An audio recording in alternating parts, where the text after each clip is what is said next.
Let's slow things down. You don't have to listen too closely, just let your mind wander while we talk about something incredibly unimportant. The streets of ancient Athens were a cacophony of gossip, philosophy, and the clatter of sandals, a place where democracy wasn't just a political system, but a street fair with a side of grilled fish. Picture it, the sun beating down on the Acropolis, and in the shadow of those lofty columns, vendors shouting their wares like ancient auctioneers. The Athenian agora was the original food court, and it had all the culinary chaos of a modern-day farmer's market on a Saturday morning. You could snag a quick meal faster than Socrates could question your existence. Street food in ancient Greece was less about the gourmet and more about the get-it-and-go. The Greeks were busy people, after all. They were either philosophizing, politicking, or inventing things like the Olympics. Who had time for a sit-down dinner when there were world-changing ideas to ponder? Enter the street vendor, a hero of the common man, peddling his simple yet sustaining fare. Grilled fish was a staple, often wrapped in fig leaves, which was not just a neat packaging trick, but a flavor enhancer. Think of it as the ancient equivalent of a taco stand, with the added benefit of being healthy enough to keep those toga belts cinched tight. But let's talk economics, because nothing says riveting content like ancient currency. The average Athenian worker earned about 1 drachma a day. To put that in perspective, a drachma could buy you a couple of kilos of wheat, enough to keep a small family from staging their own tragic play about starvation. A small fish from a street vendor might set you back a few obols, which was a fraction of a drachma. Essentially, if you had a drachma, you were the king of the food court. You could not only feast on fish, but maybe even splurge on a honey cake if you were feeling particularly hedonistic. The street food scene also had its role in the grand theatre of Athenian democracy. It was the culinary grease that kept the wheels of political debate turning. Philosophers like Plato and Aristotle might have been lounging in the shade of the Stoa, but even the most profound thinker needs a snack break. Imagine Aristotle pausing mid-thought to munch on an olive, considering the virtues of moderation while moderating his own hunger. Now, if you think about it, the street vendor was the ancient equivalent of a fast food chain. Forget golden arches. These were the guys feeding the masses. And just like today's fast food joints, they were a democratizing force. Whether you were a lowly artisan or a budding statesman, you could afford a little something to munch on while you argued about the best way to run a city-state. Ancient currency was an exercise in practicality. Coins were made of silver, and their value was more about weight than denomination. A drachma was a drachma, but if you had coins from a different city-state, like Corinth, the locals might have given you a sideways glance before accepting your exotic coinage. But that's the beauty of street food. It's the international language of, I'm hungry and I've got coins. The myth of the Athenian Golden Age often glosses over the gritty realities of life back then. Sure, there were grand temples and philosophical treatises being penned, but there was also the sound of sizzling fish on the grill, the shouts of vendors, and the ever-present smell of humanity in a crowded marketplace. It was a place where the high-minded ideals of democracy met the down-and-dirty reality of everyday life.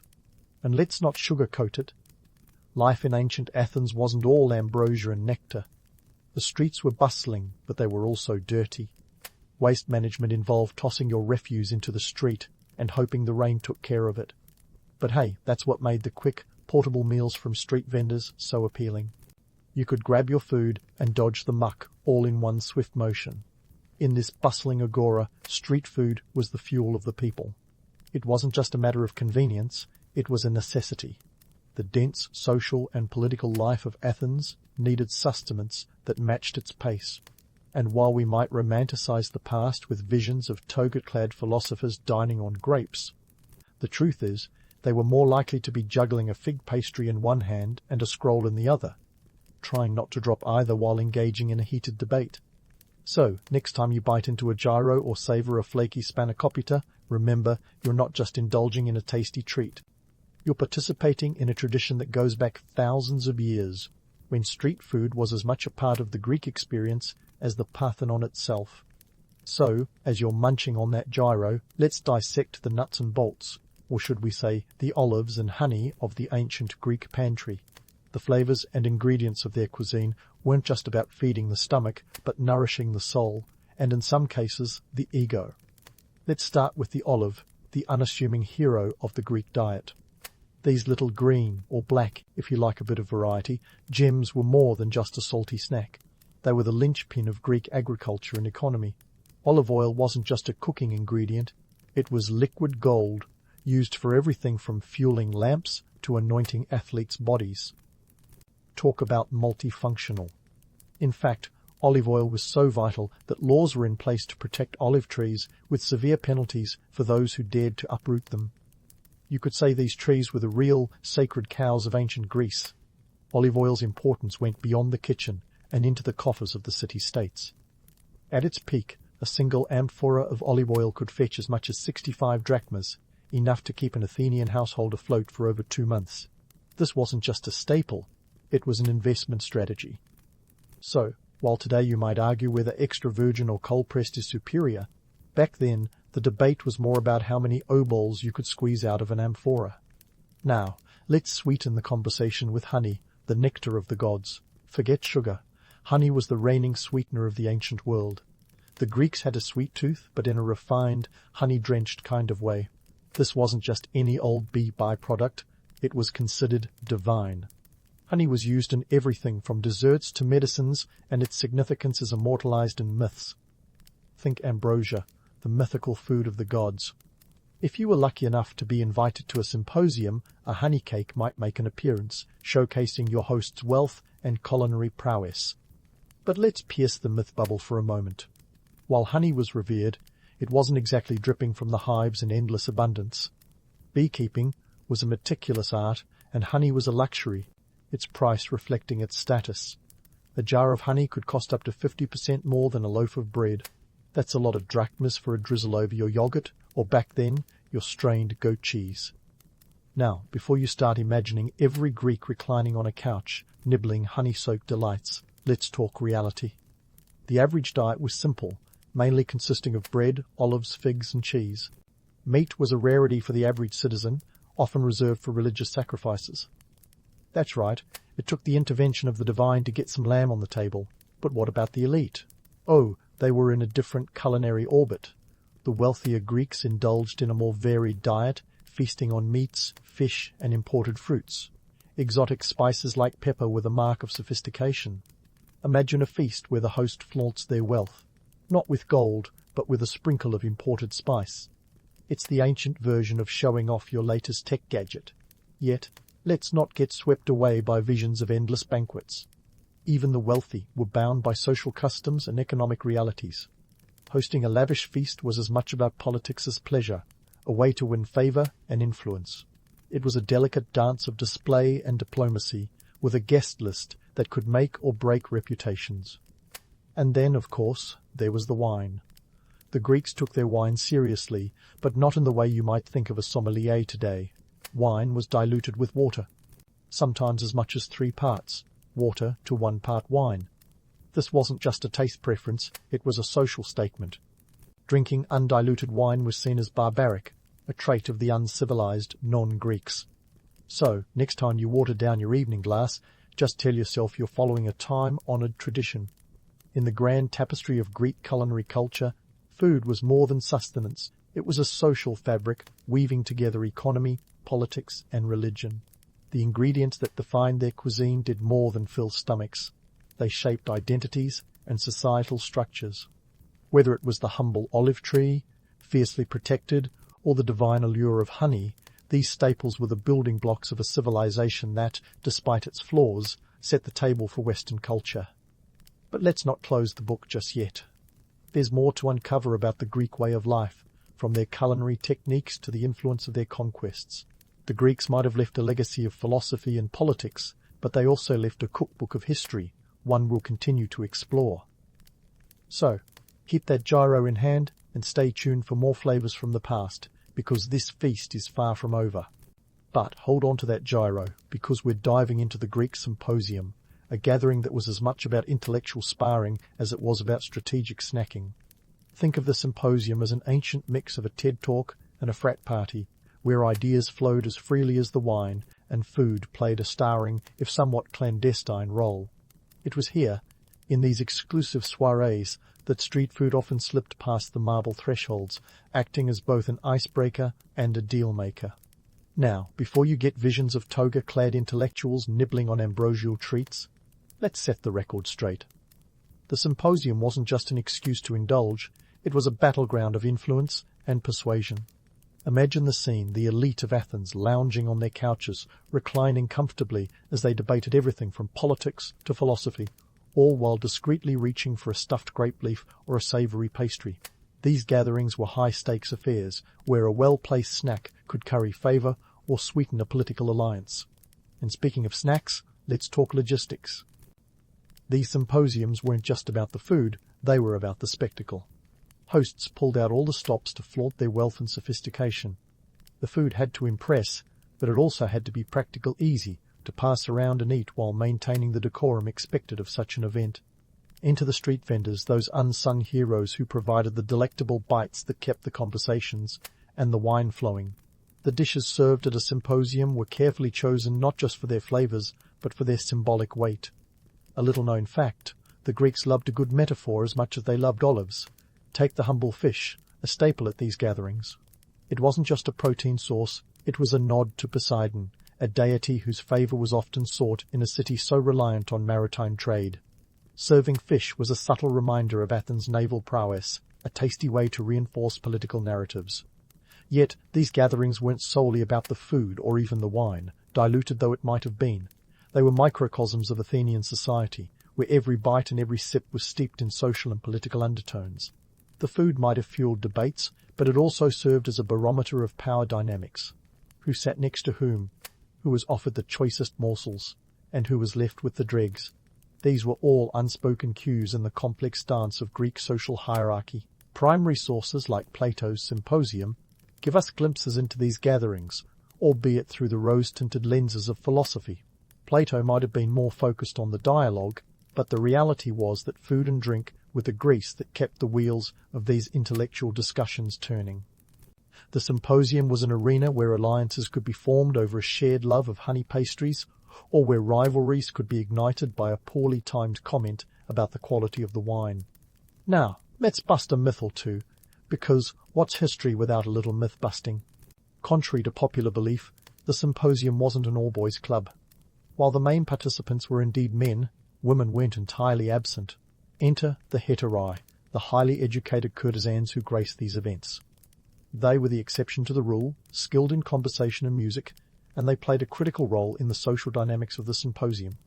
These women could hold their own in philosophical debates while managing the delicate art of balancing a platter of delicacies. In the end, the symposium was as much about the food as it was about the philosophy, or maybe more so. After all, a full belly makes for a more amiable philosopher.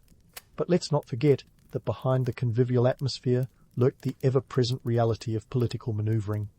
Every bite, every sip, every jest had the potential to sway opinions or seal deals. It was a game of strategy, where culinary choices were as calculated as the philosophical arguments they accompanied. So, next time you find yourself at a modern gathering, pondering the plate of hors d'oeuvres in front of you, remember that you're participating in a tradition that's been shaping societies for millennia. And while the stakes might not be as high as they were in ancient Athens, the power of food as a social lubricant remains undeniably potent. But we're not done yet. There's still more to uncover about the intricate web of Greek social customs and the role of food within it. As we continue to peel back the layers of history, we'll explore how these culinary traditions evolved and what they reveal about the broader tapestry of Greek life. So, keep that gyro in hand and stay tuned, because this historical feast has plenty more courses to serve. As we dig deeper into the bustling streets of ancient Athens, let's step into the well-worn sandals of a Greek street vendor. A character as vital to the cityscape as the Parthenon itself, though arguably with less fanfare and more blisters. Imagine the daily grind of these culinary entrepreneurs, whose lives were a whirlwind of haggling, hustling, and hoping for good weather. First, let's address the logistical nightmare that was sourcing ingredients without the luxury of a 24-hour supermarket or the convenience of Amazon Prime. For the ancient street vendor, everything started at the break of dawn. Picture the vendor, bleary-eyed but determined, trudging to the local market to haggle over the freshest catch of the day. Fish, a staple in the Athenian diet, needed to be bought early while it was still glistening from the sea and not yet reeking of the sun's relentless gaze. An average-sized fish might cost a few obols, which, let's face it, was a small fortune if you were hoping to make a profit after a day of peddling your wares. Now, if you're thinking, why not just raise fish in a pond? Remember that ancient Athens wasn't exactly brimming with backyard aquaculture.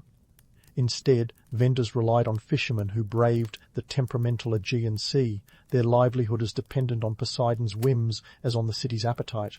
The fish market was a spectacle of its own, with the morning air filled with the baritone cries of sellers and the sharp, salty tang of the sea. It was a place where fortunes could be made or lost before the sun had fully risen. But it wasn't just about the fish, oh no. Fig leaves, used both as wrapping and flavour enhancers, had to be sourced from the countryside. These weren't just picked from any old tree. A discerning vendor knew the best leaves came from trees basking in the most sunlight, their flavours intensified by the relentless Greek sun. Transporting these from rural areas to the city was another layer of complexity, often relying on pack animals or the vendor's own 2 feet, if the budget was particularly tight. Once the ingredients were secured, the real challenge began, navigating the politics of public spaces. The Athenian agora was the beating heart of the city, a place thrumming with the energy of commerce and debate. But real estate here was as hotly contested as a debate in the Pnyx. Vendors had to stake their claim early, setting up shop in the best spots to catch the foot traffic of both locals and the occasional tourist. It wasn't just a matter of who got there first. Connections mattered.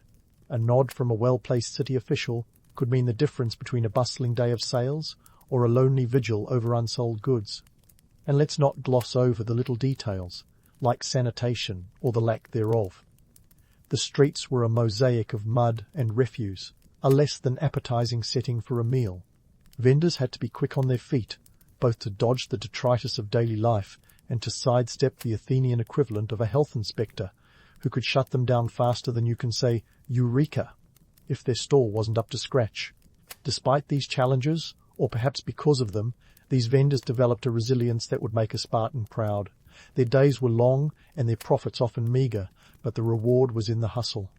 They were the unacknowledged fuel of the city's vibrant life, keeping both the body and the economy moving. Now, let's not romanticize this too much. The life of a street vendor was as gritty as it was essential. Archaeological findings show us remnants of their daily grind, charred fish bones, broken amphorae, and discarded olive pits, all testaments to the transient nature of their trade. Their work was not just about feeding the masses. It was about survival in a city where the gap between sustenance and starvation was narrower than a Spartan's patience for diplomacy. And yet, there's a certain romance in the resilience of these vendors. They were the unsung heroes who, with their quick hands and quicker wit, managed to carve out a living in the shadow of marble temples and looming philosophers. They weren't just selling food, they were selling moments of respite, little breaks from the chaos, and tastes of the sea and sun that defined their world. Fast forward a few millennia, and you'll find that not much has changed. Today's street food vendors share a kinship with their ancient counterparts, grappling with logistics, competition, and the ever-present pressure to keep customers coming back for more. They remind us that, while the world has changed, the hustle remains the same. The quest to fill hungry stomachs and make a living is as timeless as the stories we tell about the past. So, as we continue our dive into the delicious depths of history, remember the tenacity and ingenuity of those ancient vendors. They were the backbone of their society, just as today's street vendors are the heartbeat of ours. And with that, we leave the ancient agora behind, with its cobblestones and cacophony, ready to explore the next chapter in the culinary saga of Greece. Keep that gyro in hand, because this feast of history is far from over. As we leave the ancient agora behind, with its bustling vendors and vibrant chaos, let's fast forward to the legacy of the street food that was once the heartbeat of Athens. You see, those humble snacks, wrapped in fig leaves and served with a side of philosophical debate, were more than mere sustenance. They laid the foundation for what we now proudly call Mediterranean cuisine, a culinary tradition that has become a global obsession. Consider the gyro, a modern marvel that owes its lineage to the ancient Greek penchant for grilled meat wrapped in flatbread. It's the culinary equivalent of a time machine, taking you straight back to an Athenian street corner with a single bite. What started as a necessity, a quick, portable meal for citizens on the go, has evolved into a staple of global street food culture. You could say the Greeks invented fast food, but with a touch more sophistication and a lot fewer drive-thrus. The essence of Mediterranean cuisine, think olives, fish, honey, and figs, has woven itself into the fabric of international dining. The olive, once the sacred tree of Athena, now graces tables from Santorini to San Francisco. Olive oil, once exchanged in amphorae worth months of wages, now glistens in salad dressings worldwide. Its versatility and health benefits are no secret in today's culinary circles, yet back in ancient Greece, it was a matter of necessity rather than choice. The Greeks knew their olive oil was liquid gold long before health bloggers caught on. And let's not forget the wine, that ancient social lubricant. The Greeks' tradition of diluting wine with water, seen as a mark of civility, has left its mark too, though these days we're more likely to see it as a faux pas than a cultural hallmark. While the ancients might have scoffed at our penchant for wine flights and sommelier notes, they understood the social power of a shared drink. In a world where alliances were as fragile as an amphora, a well-timed glass of wine could be the difference between war and peace. But let's dig deeper into the myth versus the reality of ancient Greek street food. We've romanticized the agora as a place of democracy and enlightenment, yet it was also a space where survival instincts were honed. The street food of ancient Greece wasn't just about taste. It was about making do with what was available, about stretching a drachma as far as it could go. The myth paints a picture of marble columns and philosophical musings, but the reality was a bit more earthy. A place where the scent of roasting fish mingled with the less charming aromas of everyday life. The enduring appeal of ancient Greek street food lies in its simplicity and its adaptability. Take the humble fish, a staple of the ancient diet, which continues to play a significant role in Mediterranean cuisine. Whether it's served as a grilled delight at a seaside taverna or a quick bite from a modern food truck, the fish binds us to a culinary history that spans millennia. It's a testament to the Greeks' ability to innovate with limited resources, a lesson that's never lost its relevance. And then there's honey, the sweetener that once dripped from the gods' table to ours. While honey may not have been as ubiquitous as we'd like to imagine, its allure was undeniable. Today, its legacy is seen in desserts like baklava, a pastry that's a direct descendant of those ancient honey cakes. The Greeks might not have had the luxury of sugar, but their ingenuity in creating sweet treats with what they had was nothing short of divine. Now, as we wrap up our culinary journey through ancient Greece, let's reflect on the bigger picture. Street food was both a mirror and a motor of Greek society. It reflected the economic realities, the social hierarchies, and the political tensions of its time. It powered the day-to-day life of a civilization that has left an indelible mark on history. A civilization where the line between myth and reality was as blurred as the edges of a well-worn parchment. So, as you savour your next Mediterranean meal, whether it's a gyro on the go or a leisurely feast of olives and feta, remember that you're partaking in a tradition as rich and varied as history itself. It's a tradition that speaks to the resilience and resourcefulness of a people who, despite the challenges of their time, managed to create a culinary legacy that continues to inspire and nourish us today. In the end, the story of ancient Greek street food is a story of survival, innovation, and cultural exchange. It's a reminder that the simplest of meals can carry the weight of history, transforming the act of eating into a connection with the past. As we close this chapter, let's raise a glass diluted, if you please, to the unsung heroes of the Agora, whose culinary creativity has stood the test of time and continues to shape our palates and our cultures. Here's to the flavors of the past and the timeless truths they carry. In the bustling streets of early 18th century Boston, a young Benjamin Franklin, not yet the kite-flying, lightning-wrangling polymath we all know, was elbow-deep in printer's ink at his brother James's print shop. This was the 1720s, folks, a time when a career as a printer wasn't exactly the glam life of the party. But for Ben, it was the first step on a road paved with reinvention and a hefty dose of humour. At the ripe old age of 12, while other kids were probably trying not to eat dirt, Ben was learning the ropes of the printing trade, a skill that would serve him better than a Swiss Army knife in a survival show. Ben's early years were a masterclass in the art of self-branding, before anyone even had a clue what branding was. You see, Franklin had this nifty trick of creating pseudonyms to get his ideas out there. It's not like he could just tweet his thoughts into the ether. Instead, he crafted personas to slip his opinions into his brother's newspaper, the New England Current. And oh, did he have opinions. Enter. Silence. Dogood, a fictional widow who penned letters so sharp they could cut glass. Dogood's letters were a hit, and readers couldn't get enough of her sassy takes on everything from the absurdity of Harvard's entrance requirements to the follies of colonial society. Let's pause for a sec to appreciate the sheer genius of this move. Franklin wasn't just sneaking around his brother's back. He was setting the stage for a career that would blend intellect, wit, and a whole lot of charm. It was the 18th century equivalent of a Twitter burner account, only with a bit more class and a lot more ink-stained fingers. And it worked. Silence. Dogood's letters were so popular that they were reprinted in other newspapers, spreading young Ben's influence far beyond the confines of Boston. But all was not sunshine and tea parties. Franklin and his brother James had what we'll call a complicated relationship, which is putting it mildly. Think of it like a 1700s version of sibling rivalry, only with more wooden presses and less passive-aggressive texting. Eventually, their clashes reached a boiling point, leading Ben to do what any sensible teenager would do. He skipped town.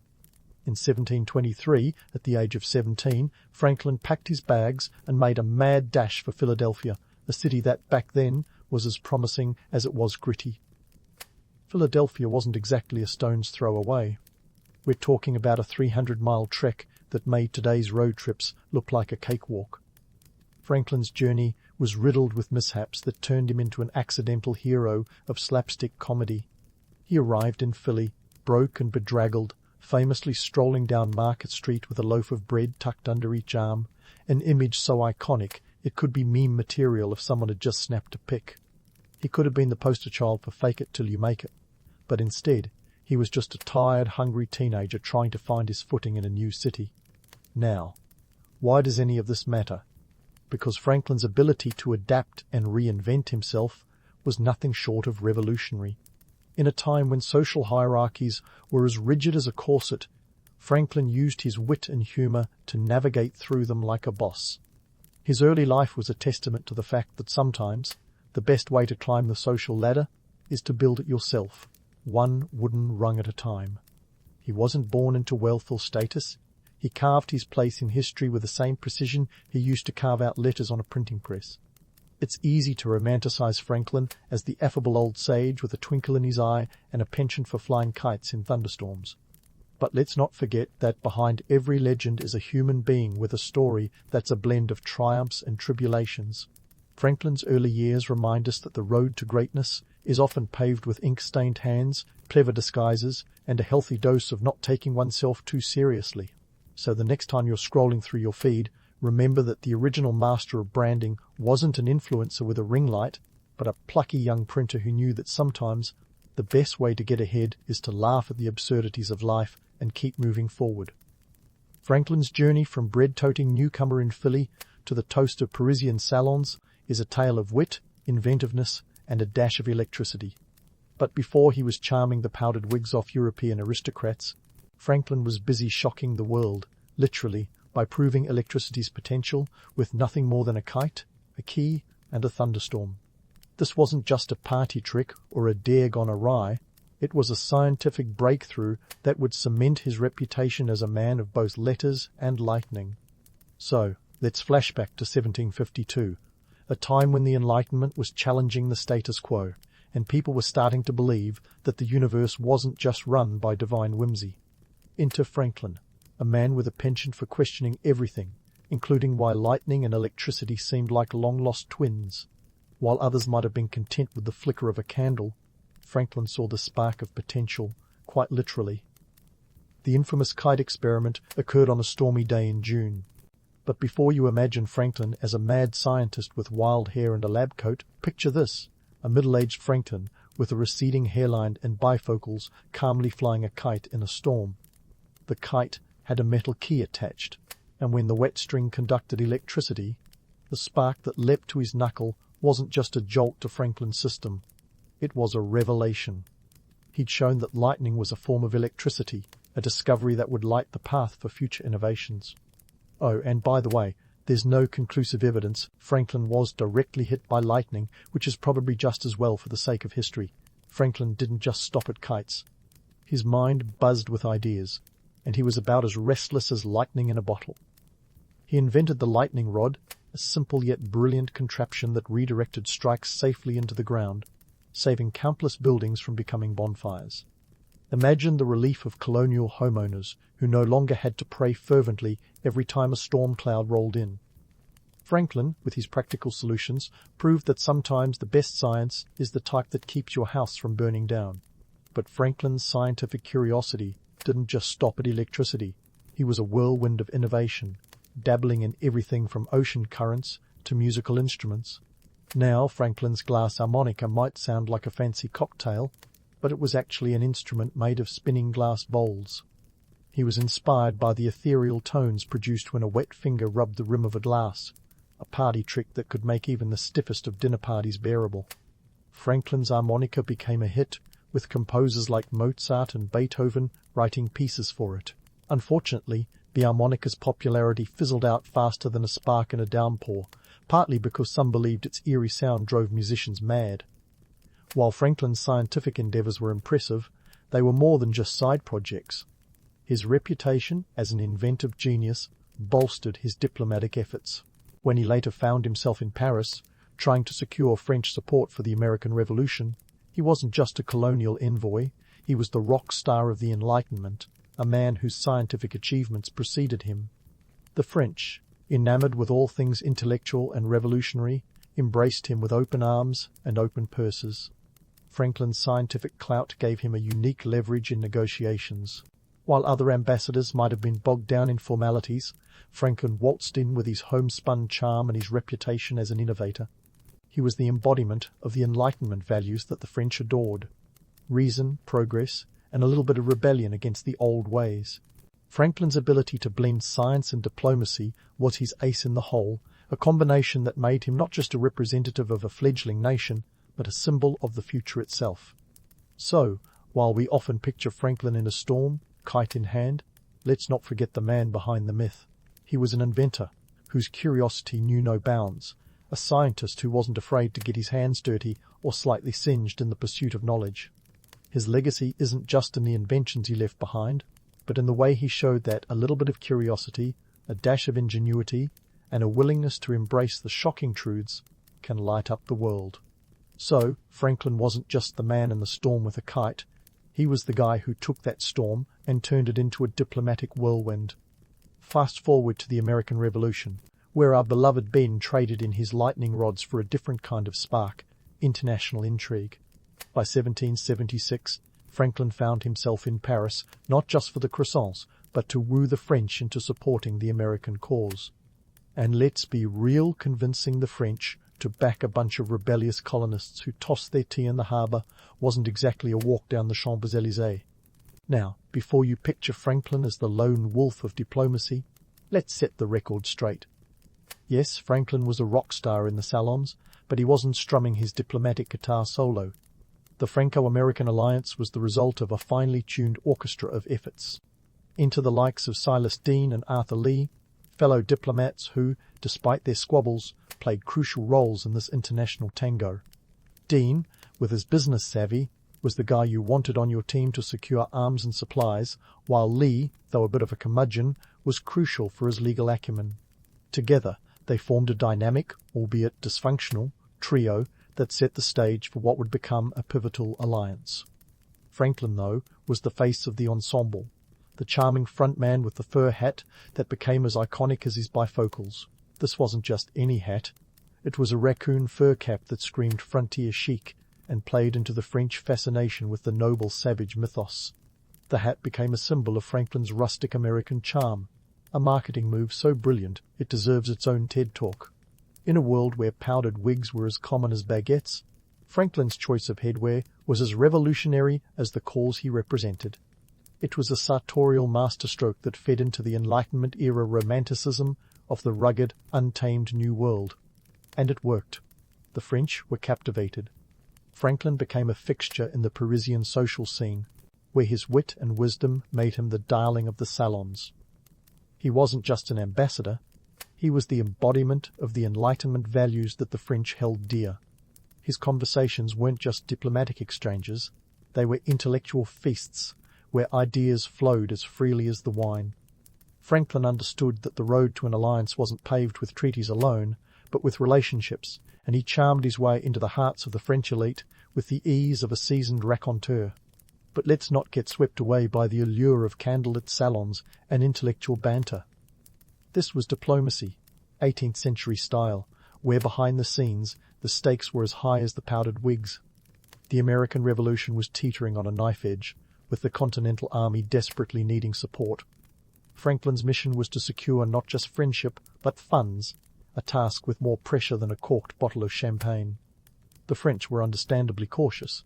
After all, backing the Americans meant sticking it to the British, their longtime rivals, but it also meant risking a lot of livre and prestige. Enter the Treaty of Alliance in 1778, a masterstroke of diplomacy where Franklin and his colleagues managed to secure French military support and, crucially, naval assistance. This wasn't just a strategic win, but a financial one. France's support came with ships, soldiers, and most importantly, cash.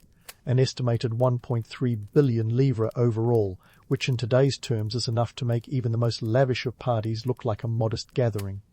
This bolstering of the American cause was the lifeline the revolutionaries needed, a testament to the power of diplomacy done right. But let's not paint Franklin as the solitary saviour here. The alliance was the result of collective effort and a fair bit of luck. There were countless individuals in the shadows, from financiers to soldiers, whose contributions were as vital as Franklin's salon shenanigans. The success of the alliance was a testament to teamwork, a reminder that even legends need a supporting cast. It's easy to romanticize Franklin as the lone hero, but the reality was a complex web of negotiation, compromise, and a touch of serendipity. In the end, Franklin's time in France was a masterclass in the art of diplomacy. He wasn't just a founding father, he was a founding friend, a man who understood that sometimes the best way to win a war isn't on the battlefield but at the dinner table. His legacy in France wasn't just in the signed treaties, but in the friendships forged and the bridges built. So, while the image of Franklin in his fur hat might be the one that sticks, let's remember the man beneath it. A diplomat who knew that the most powerful weapon in his arsenal wasn't a musket, but a smile. As the ink dried on the treaty and the French ship set sail, Franklin's mission was far from over. The alliance was just the beginning, a stepping stone in a journey that was about more than just independence. It was about forging a new identity on the world stage, one fur hat at a time. But as the story of Franklin's diplomatic exploits continues, let's keep in mind that history often remembers the highlights, while the real magic happens in the margins. So, stay tuned, because Franklin's legacy is far from finished, and the next chapter promises to be just as electrifying. As Franklin navigated the choppy waters of diplomacy, he wasn't just building alliances, he was laying the groundwork for a nation that would eventually need a rulebook. Fast forward to 1787, and we find Franklin back on American soil, this time in a sweltering Philadelphia for the Constitutional Convention. Picture this, a city buzzing with delegates, each with their own agenda, and at the center of it all, Franklin, the elder statesman with a twinkle in his eye and a treasure trove of experience. Now, let's not get carried away by the image of Franklin as the wise old sage who had all the answers. Sure, he was a founding father, but he was also a man who knew the art of compromise better than anyone. At 81, Franklin was the oldest delegate at the convention, and while his body was showing signs of wear, his mind was as sharp as ever. He understood the delicate dance of politics, where getting what you want often means giving up something in return. And let's be real, the framers of the Constitution weren't exactly singing Kumbaya around a campfire. They were more like a band of squabbling siblings trying to agree on who gets the top bunk. Franklin was a master at navigating these tensions. Take the Great Compromise, for example, a solution that balanced the interests of both large and small states by creating a bicameral legislature. In the Senate, each state would have equal representation, while the House of Representatives would be based on population. It was a brilliant stroke of political maneuvering, like splitting the last slice of pizza in a way that keeps everyone at the table happy, or at least not flipping the table over. But here's the kicker. Franklin didn't just use his charm and wit to broker deals. He also wasn't afraid to call out the absurdities of the process. He famously quipped, "I confess that I do not entirely approve of this constitution at present, but, sir, I am not sure I shall never approve it," highlighting that even he, with all his wisdom, didn't view the Constitution as a flawless document descended from on high. In fact, he was keenly aware of its imperfections, yet pragmatic enough to recognize that a flawed plan was better than no plan at all. Franklin's ability to laugh at the absurdity of it all was one of his greatest strengths. While the other delegates were embroiled in heated debates, Franklin was the guy who could diffuse tension with a well-timed joke or a humorous anecdote. He once suggested that prayers be said before each session, humorously noting that they'd been neglecting divine intervention in their deliberations. It was a reminder that even in the serious business of nation-building, a little humor went a long way. And let's talk about Franklin's candid views on life and death, which were as rich with humor as they were with insight. He had a knack for cutting through the solemnity with a wink and a nod, as demonstrated in his famous letter to Jean-Baptiste Leroy in 1789, where he penned the oft-quoted line about the only certainties in life being death and taxes. Franklin accepted the inevitabilities of life with a philosopher's grace and a comedian's timing, a blend that made him both approachable and profound. But Franklin wasn't just a jester in the court of serious men. He was deeply aware of the moral and ethical compromises that came with the territory. The issue of slavery, for example, was a topic he couldn't ignore, even though the convention largely sidestepped it. Franklin, who was president of the Pennsylvania Society for Promoting the Abolition of Slavery, knew the institution was a moral blight. Yet he also understood the political realities, that pushing too hard for abolition could fracture the fledgling Union before it even had a chance to find its feet. It was a bitter pill to swallow, and one that would haunt the nation for decades to come. Franklin's later years remind us that even the greatest minds of history were bound by the constraints of their time. He wasn't infallible, and he certainly wasn't immune to the failings of human nature. Yet Franklin's genius lay in his ability to see the bigger picture, to recognize that the birth of a nation was a messy, imperfect process that required patience, compromise, and a good sense of humor. As he famously said, "We must indeed all hang together, or most assuredly we shall all hang separately." It was both a warning and an invitation, a call to unity in the face of inevitable discord. As the convention wrapped up and the Constitution was sent out into the world, Franklin must have felt a sense of both relief and trepidation. The document they had crafted was far from perfect, but it was a start, a framework for a nation that was as ambitious as it was fledgling. And while Franklin wouldn't live to see the full fruits of their labor, his influence was indelible, a testament to the power of wit, wisdom, and the willingness to embrace the complexities of human nature. So, as we look back on Franklin's contributions to the Constitutional Convention, let's remember him not just as a founding father, but as a founding realist. A man who understood that creating a nation was less about achieving perfection and more about striving for progress. The story of Ben Franklin is a reminder that history is made not by the infallible, but by those who dare to dream, to laugh, and to compromise in the pursuit of something greater than themselves. And as Franklin himself might remind us, the journey was as important as the destination, with all its bumps, detours, and unexpected turns along the way. As the ink dried on the Constitution and Franklin's thoughts drifted towards the inevitable sunset of his life, he must have pondered the legacy he would leave behind, a mosaic of wit, wisdom, and a touch of delightful mischief. Franklin was the kind of guy who could juggle lightning bolts and diplomatic dances with equal finesse. Yet how do we reconcile the myth of Franklin with the man who actually walked the cobblestone streets of colonial America? First, let's tackle the myth-making head-on. Benjamin Franklin, the kite-flying sage with an eye for invention, is often painted as a larger-than-life figure, almost superheroic in his accomplishments. But the reality? He was a shrewd hustler with a knack for turning the ordinary into the extraordinary. Sure, he dabbled in everything from electricity to diplomacy, but let's not forget his entrepreneurial spirit. Franklin was the original side hustler, turning his print shop into the colonial equivalent of a media empire. By the time he retired at the ripe age of 42, he had amassed enough wealth to live comfortably. An impressive feat considering the average life expectancy was just over 35. And about that kite experiment, it's a great story, isn't it?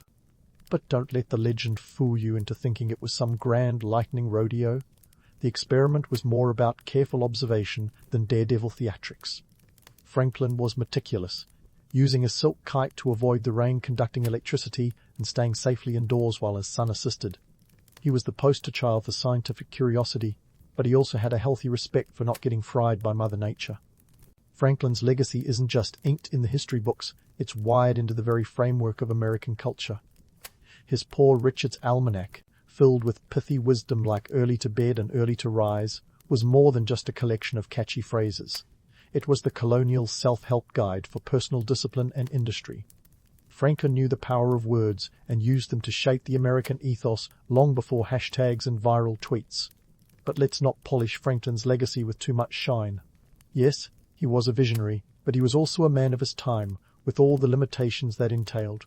While he eventually became an abolitionist, Franklin owned slaves during his early years and only turned toward abolitionism later in life, becoming president of the Pennsylvania Society for Promoting the Abolition of Slavery in 1787. It's a reminder that even the greatest minds can be slow to shake off the shackles of their era's prejudices. Franklin was also a master of reinvention. His ability to pivot from printer to scientist to statesman was nothing short of extraordinary.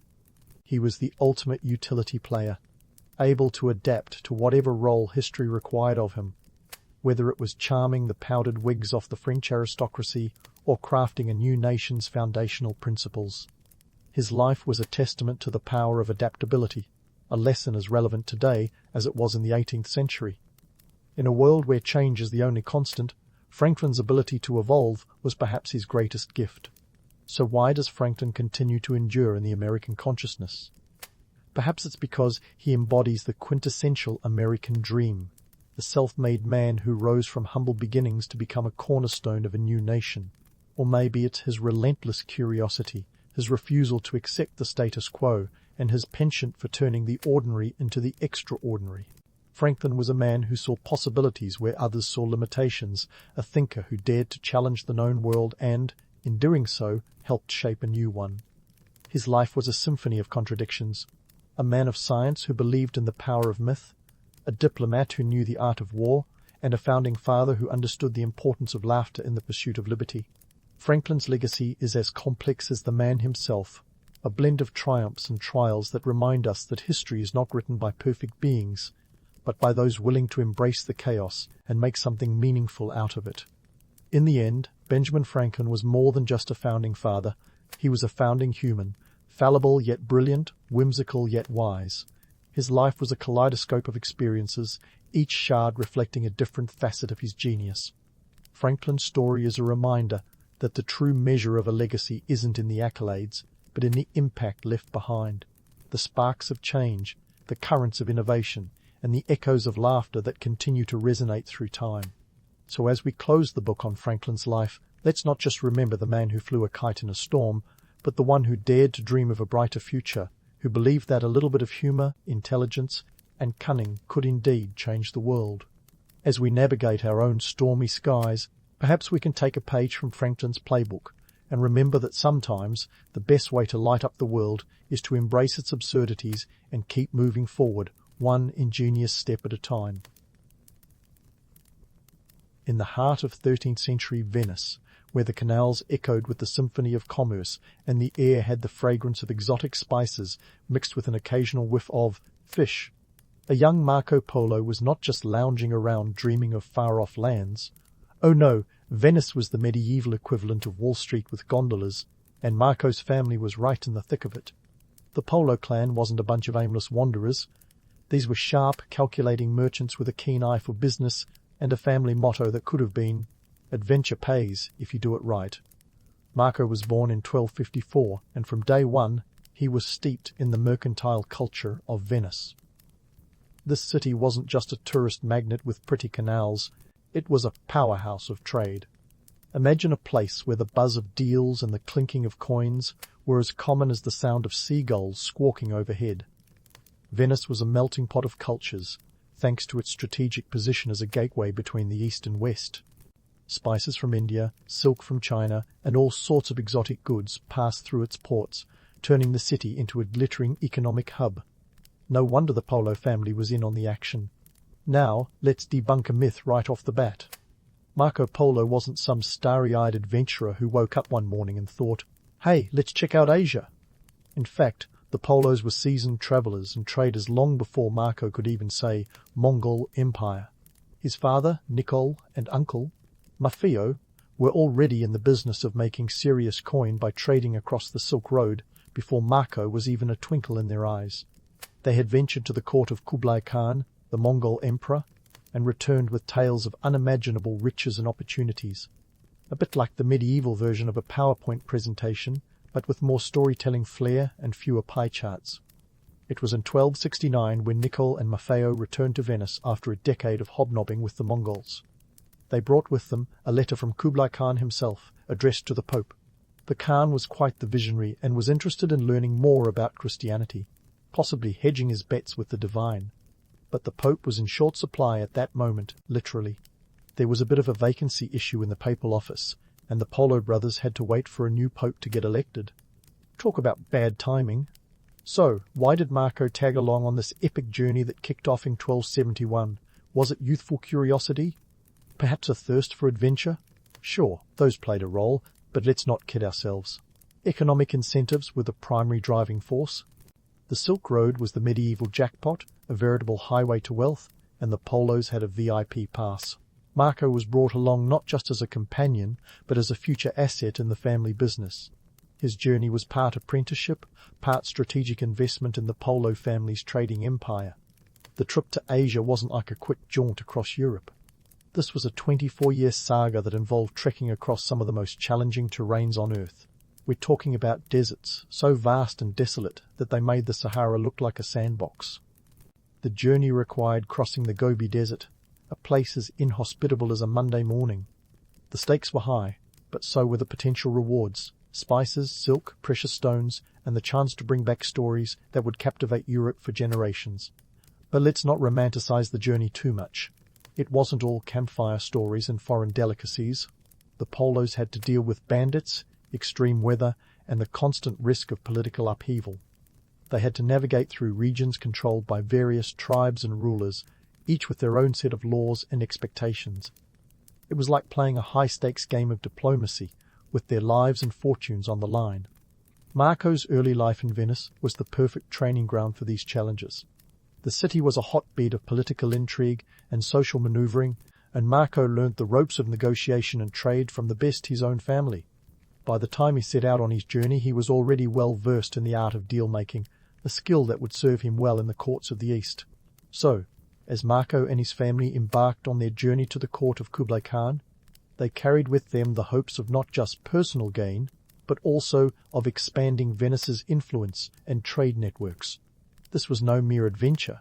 It was a calculated business trip with the potential to change the fortunes of the Polo family and the city they called home. And that, dear listeners, is how you turn a Venetian merchant boy into a legend of exploration and adventure. Stay tuned for the next chapter, where we delve into the trials and triumphs along the Silk Road. As Marco Polo and his entourage set off along the Silk Road, the path ahead was anything but a leisurely stroll through an exotic travel brochure. Picture a journey where every step could be your last, thanks to either the merciless elements or a band of less-than-friendly locals eager to lighten your load permanently. The Silk Road, a sprawling network of trade routes stretching some 4,000 miles, was the medieval equivalent of the New York Stock Exchange floor, but with a lot more dust and considerably fewer safety regulations.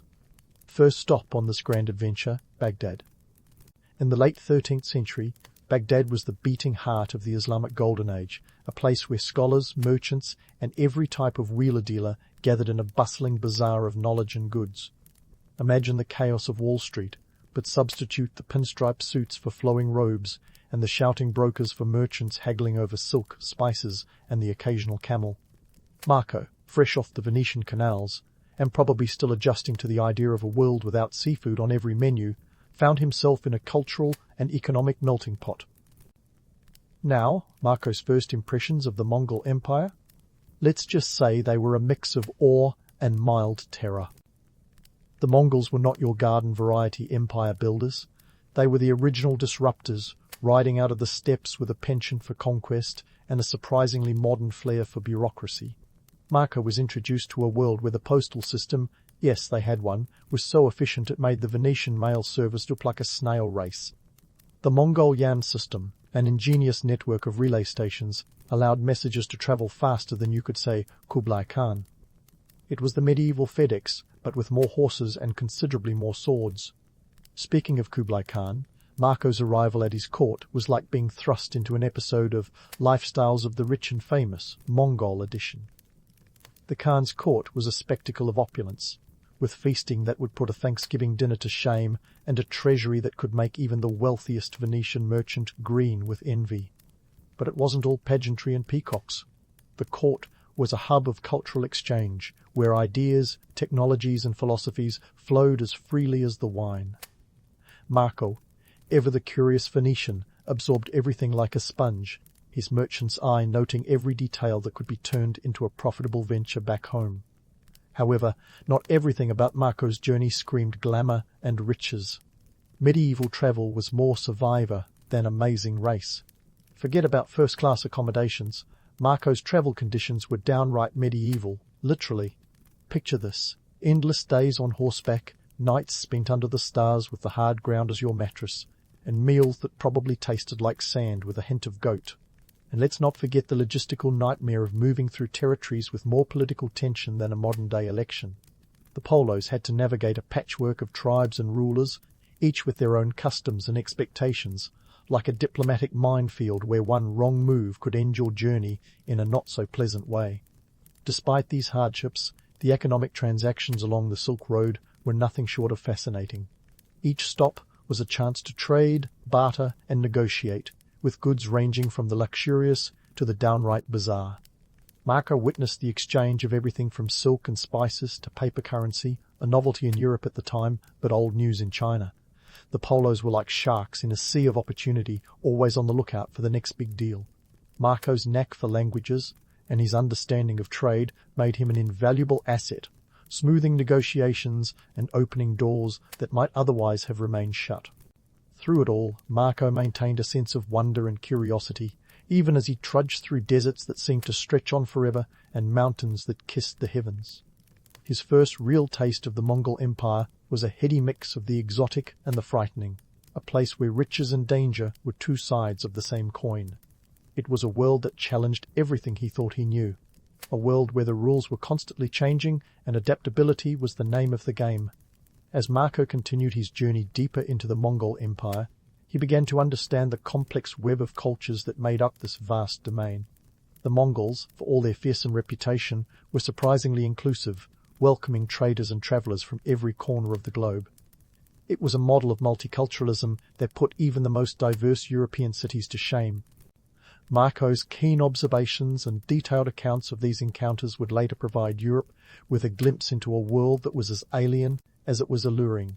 With each passing mile, Marco's journey became less about the destination and more about the experiences along the way. He collected stories like a magpie collects shiny objects, each one a testament to the incredible diversity and richness of the world beyond Venice. But the road was long, and the trials were far from over. The Silk Road promised untold wealth and knowledge, but it demanded a heavy price. A price that Marco and the Polos were willing to pay in their quest for fortune and fame. So there you have it, a glimpse into the early days of Marco Polo's epic journey, a tale of grit, guts, and the occasional groan-inducing travel mishap. Hang tight for the next leg of this adventure, where we'll dive deeper into the cultural exchanges and economic intrigues that defined Marco's time in the East. The road is long, the stakes are high, and the journey is just getting started. As Marco Polo rode further into the Mongol Empire, he wasn't just collecting exotic souvenirs, he was about to step into the political minefield of Kublai Khan's court, a place where allegiances could shift faster than the latest TikTok trend. Imagine Marco, this Venetian merchant's son, suddenly thrust into the glamorous yet perilous world of Mongolian politics. A bit like being the new intern at a high-stakes corporate office where the CEO occasionally orders a coup instead of a cappuccino. Kublai Khan, the man of the hour or, well, the century, was the grandson of Genghis Khan. He ruled an empire that stretched from the edges of Eastern Europe to the Sea of Japan, like a medieval conglomerate on steroids. But Kublai was more than just a sword-swinging conqueror. He was a shrewd ruler who liked to surround himself with a diverse cabinet of advisors and emissaries from all corners of the known world. Enter Marco Polo, our Venetian traveller, who quickly found himself in the role of a cultural translator and, some say, a confidant to the Khan. But let's not get carried away with the romance of the idea. Was Marco truly a top advisor, or was he more like a charming foreign exchange student with a knack for storytelling? Marco's accounts, detailed in The Travels of Marco Polo, paint a picture of him as a key player in the Khan's court. But hold your horses, literally, because not all historians buy into this self-styled image. The book claims Marco was sent on diplomatic missions, managing to navigate the complex web of Mongol politics like a seasoned pro. While this sounds impressive, it's worth noting that Marco's reports were sometimes more entertaining than they were factual, like that friend who always has the most unbelievable vacation stories. For instance, Marco claimed to have visited the city of Xanadu, Kublai's summer capital, where he described palaces made of gold and silver. Samuel Taylor Coleridge later immortalized this in a poem, but historians argue that Marco might have let his imagination run a little wild. There's no denying he was at the court, but whether he was the Khan's right-hand man or just a very observant guest is up for debate. Nevertheless, Marco's time at the court was a whirlwind of cultural exchanges and political intrigue.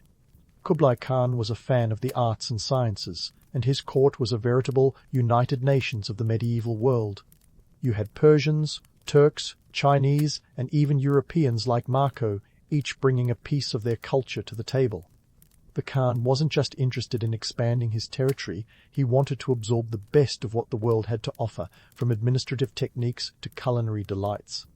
This cultural melting pot was the medieval equivalent of a TED Talk conference, with everyone sharing their latest and greatest ideas. But let's not romanticize it too much. The Mongol court, like any center of power, had its fair share of drama. Kublai Khan had to constantly juggle the loyalties of his vast empire, dealing with rebellious warlords and ambitious relatives who saw the throne as a seat worth fighting for. Marco, as a foreign emissary, had a front-row seat to these power plays. His accounts, while sometimes exaggerated, provide a rare glimpse into the inner workings of the Mongol administration, which was surprisingly modern in its approach to governance. One of the more pragmatic aspects of Marco's role was his involvement in the Mongol postal system, the Yam. It was an intricate network of relay stations that allowed messages and travelers to move across the empire with remarkable speed. Imagine the Pony Express, but on a global scale and with a lot more paperwork. Marco marveled at this system, which was decades ahead of anything Europe could offer at the time. His observations on the Yam system highlight the Mongols' knack for logistics, a key factor in their ability to control such a vast empire. The reality of Marco's experience at the court was a mix of awe and adaptation. While his accounts might have been embellished, they reflect the cultural exchanges that were the hallmark of Kublai Khan's reign. The Khan's court was a bustling hub where East met West, and Marco was in the thick of it, learning and trading knowledge as much as goods. He was exposed to technologies and philosophies that would take centuries to reach Europe, from paper money to advanced astronomical instruments. It was like a crash course in world history, politics, and economics, all wrapped up in one epic adventure. Of course, Marco's accounts also reveal the economic underpinnings of the Mongol Empire. The Silk Road wasn't just a series of trade routes, it was the economic lifeline of the empire, connecting it to the wealth of the world. Marco witnessed this firsthand, observing how the Mongols managed to maintain and protect these vital routes. The Khan's ability to control trade was as much a part of his power as his military might. Marco's writings highlight how the Mongols facilitated trade, offering protection and infrastructure that allowed merchants to move goods safely and efficiently. It was a win-win for the empire and the traders, with the Mongols taking their cut in the form of taxes and tariffs. But let's not forget the human side of the story. Marco's journey wasn't just about trade and politics. it was also about personal discovery. He was a young man far from home, navigating a world that was as alien as it was fascinating. His accounts are filled with a sense of wonder and curiosity, capturing the essence of exploration.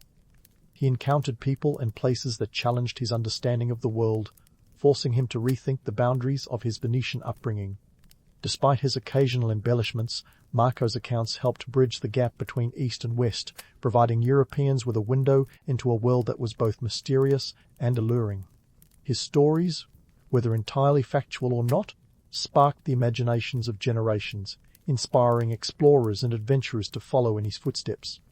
And while we may question the accuracy of some of his tales, there's no denying the impact they've had on our understanding of the world. As Marco's time at the court of Kublai Khan came to an end, he had gained more than just tales of adventure.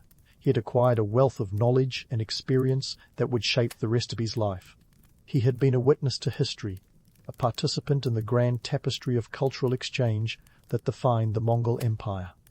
And while his role may not have been as grandiose as he claimed, it was nonetheless significant, offering a glimpse into one of the most fascinating periods of human history. In the end, Marco Polo's journey was as much about the exploration of ideas as it was about geographical discovery. It was a journey that defied the limitations of his time, challenging the notion of what was possible and expanding the horizons of an entire continent. So, as we wrap up this chapter of Marco's story, let's appreciate both the legend and the reality, recognizing the profound impact of one Venetian merchant's epic journey. Stay tuned, because the story is far from over, and the road ahead promises even more twists and turns. So, Marco Polo, now seasoned by years at Kublai Khan's court, found himself at the precipice of a new chapter, returning to Venice. But this wasn't a simple pack your bags and call a carriage kind of exit. No, this was the medieval equivalent of the last mile in a marathon, only with more peril and fewer energy drinks. You see, Marco's departure from the Mongol Empire was less about longing for Venetian sunsets and more about the winds of political change. Kublai Khan was getting on in years, and the stability of his empire was about as certain as a house of cards in a wind tunnel. In 1292, after 17 years of serving the Khan, Marco and his family secured permission to leave. Their ticket out?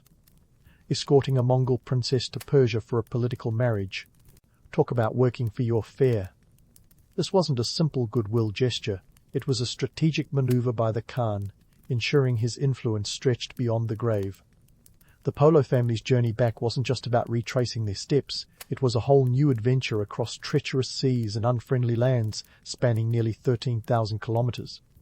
The return trip was nothing short of a logistical nightmare. First up, the sea voyage. They set sail from the bustling port of Quanzhou, China's maritime gateway to the world, aboard a fleet of 14 ships. These weren't your sleek, modern liners. Think more along the lines of waterlogged wooden leviathans, each teeming with a motley crew of sailors, merchants, and the occasional pirate looking for a career change.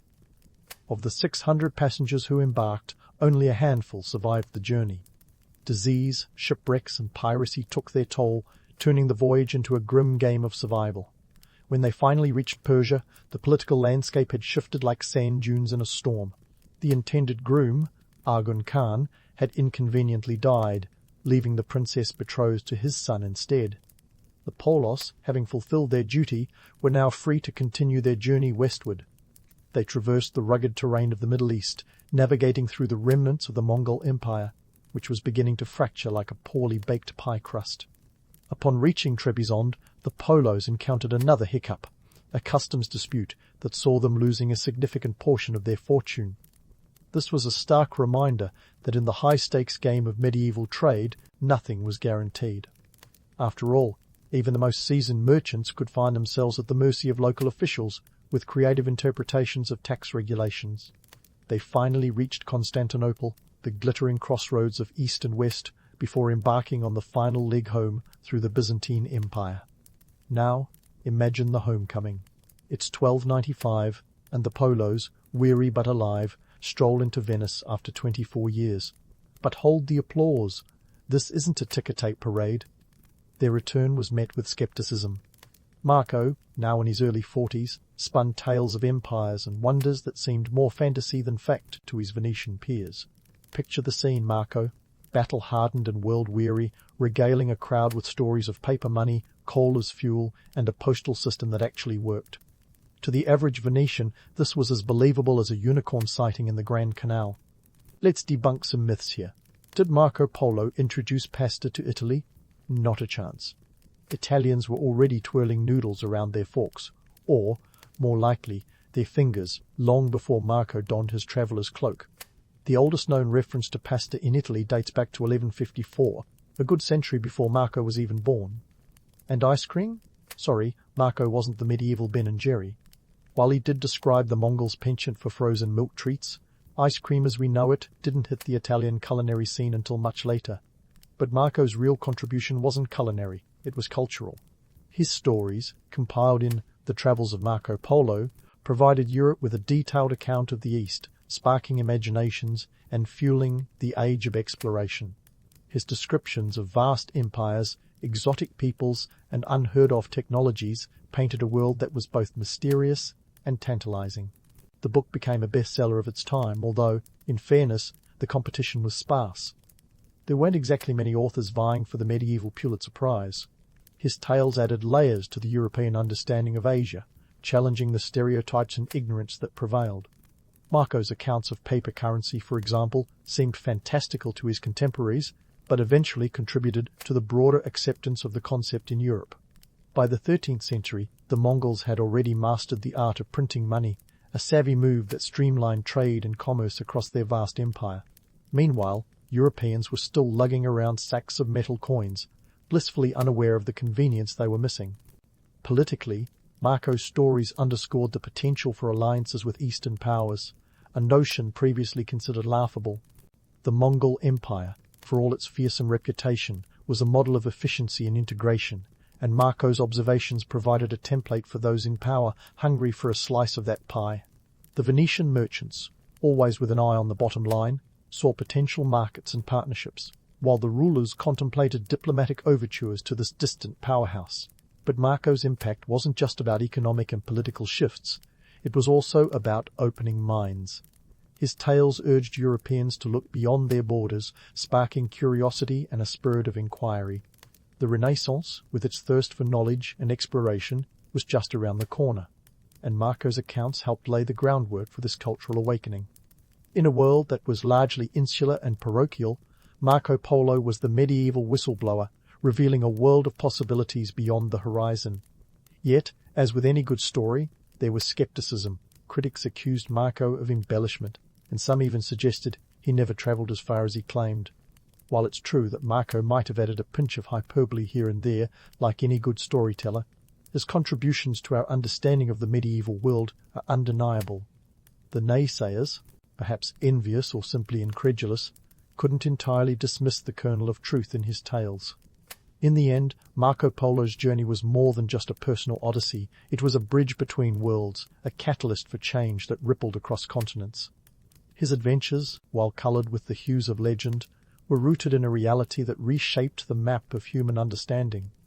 And as we leave Venice behind for now, poised on the brink of further exploration, we can't help but marvel at the power of one man's journey to expand the horizons of an entire continent. Stay tuned, because the saga of exploration and discovery is far from over. And so, with Marco Polo's tales casting a long shadow over Europe, the stage was set for a seismic shift in the world of exploration. The Travels of Marco Polo was to the age of discovery what social media influences are to modern travel. A catalyst that made everyone want to pack their bags and see the world, albeit with a lot less Wi-Fi and a lot more risk of scurvy. The book, penned by Rustichello da Pisa while he and Marco were cooling their heels in a Genoese prison, was the ultimate travelogue, a blockbuster of its time. It spread like wildfire across Europe, as if everyone had suddenly realized there was more to life than their provincial backyards and the same old medieval gossip. But let's pump the brakes here and ask, how reliable were Marco's accounts? Critics, both then and now, have questioned his narrative. Was he embellishing his role, like a fisherman describing the one that got away? Some historians even suggest he might have borrowed liberally from fellow travellers' tales or local hearsay, weaving them into his own experiences with a bit of poetic license. After all, Marco claimed to have seen unicorns, although, in his defence, he he was probably describing rhinoceroses. His description of Japan, or Sipangu as he called it, was rich with gold and ripe for conquest. However, he never actually set foot on the island.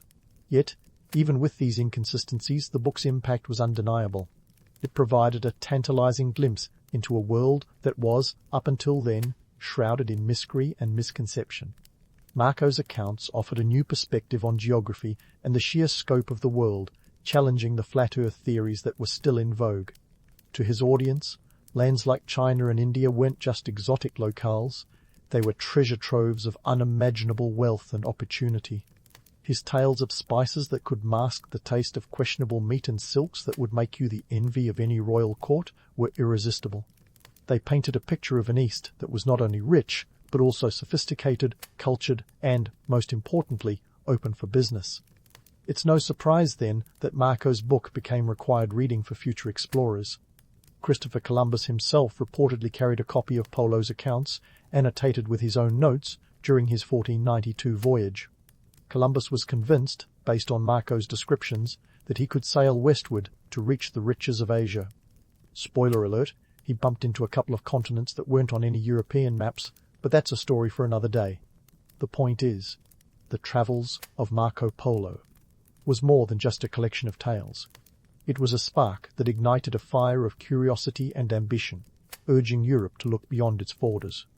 In the broader landscape of history, Marco's accounts helped lay the groundwork for the Renaissance, a period marked by an insatiable hunger for knowledge and innovation. His descriptions of Eastern technology and culture offered a new model for what human civilization could achieve. The printing press, gunpowder, and navigational instruments that Marco described would eventually make their way to Europe, revolutionizing everything from warfare to communication. And let's not forget the economic implications. His tales of the Silk Road fueled the dreams of merchants and traders eager to tap into these lucrative markets. Yet, for all the lofty dreams Marco inspired, it's essential to remember the gritty reality behind the romance. The Silk Road, while a highway of wealth, was also a path fraught with danger. Bandits, harsh climates, and political instability were constant threats. Marco's journey was less about bamboo forests and more about survival, navigating a world where the wrong word or gesture could mean the end. His accounts, while filled with wonder, also hinted at the harsh realities of trade and diplomacy in a fragmented world. And speaking of the harsh realities, let's circle back to the man behind the legend. Marco Polo, the intrepid explorer, was also Marco Polo, the merchant with a shrewd eye for profit. His journey was as much about securing trade deals as it was about satisfying his wanderlust. The Venetian mindset was deeply ingrained in him. Commerce was king, and Marco was its loyal subject. His travels were a business venture, and his tales were, in many ways, an advertisement for the opportunities awaiting those brave enough to follow in his footsteps. But here's the twist. While Marco's adventures were undoubtedly remarkable, the legend that grew around him was even more so. Over time, his story became a tapestry woven with threads of myth and reality, each reinforcing the other. The romantic notion of Marco Polo, the dauntless traveller, eclipsed the more pedestrian truth of Marco Polo, the savvy trader. His legacy is a testament to the power of storytelling, a reminder that sometimes the stories we tell are as important as the facts they contain. In the end, Marco Polo's impact wasn't just about his travels. It was about the world he opened up to Europe.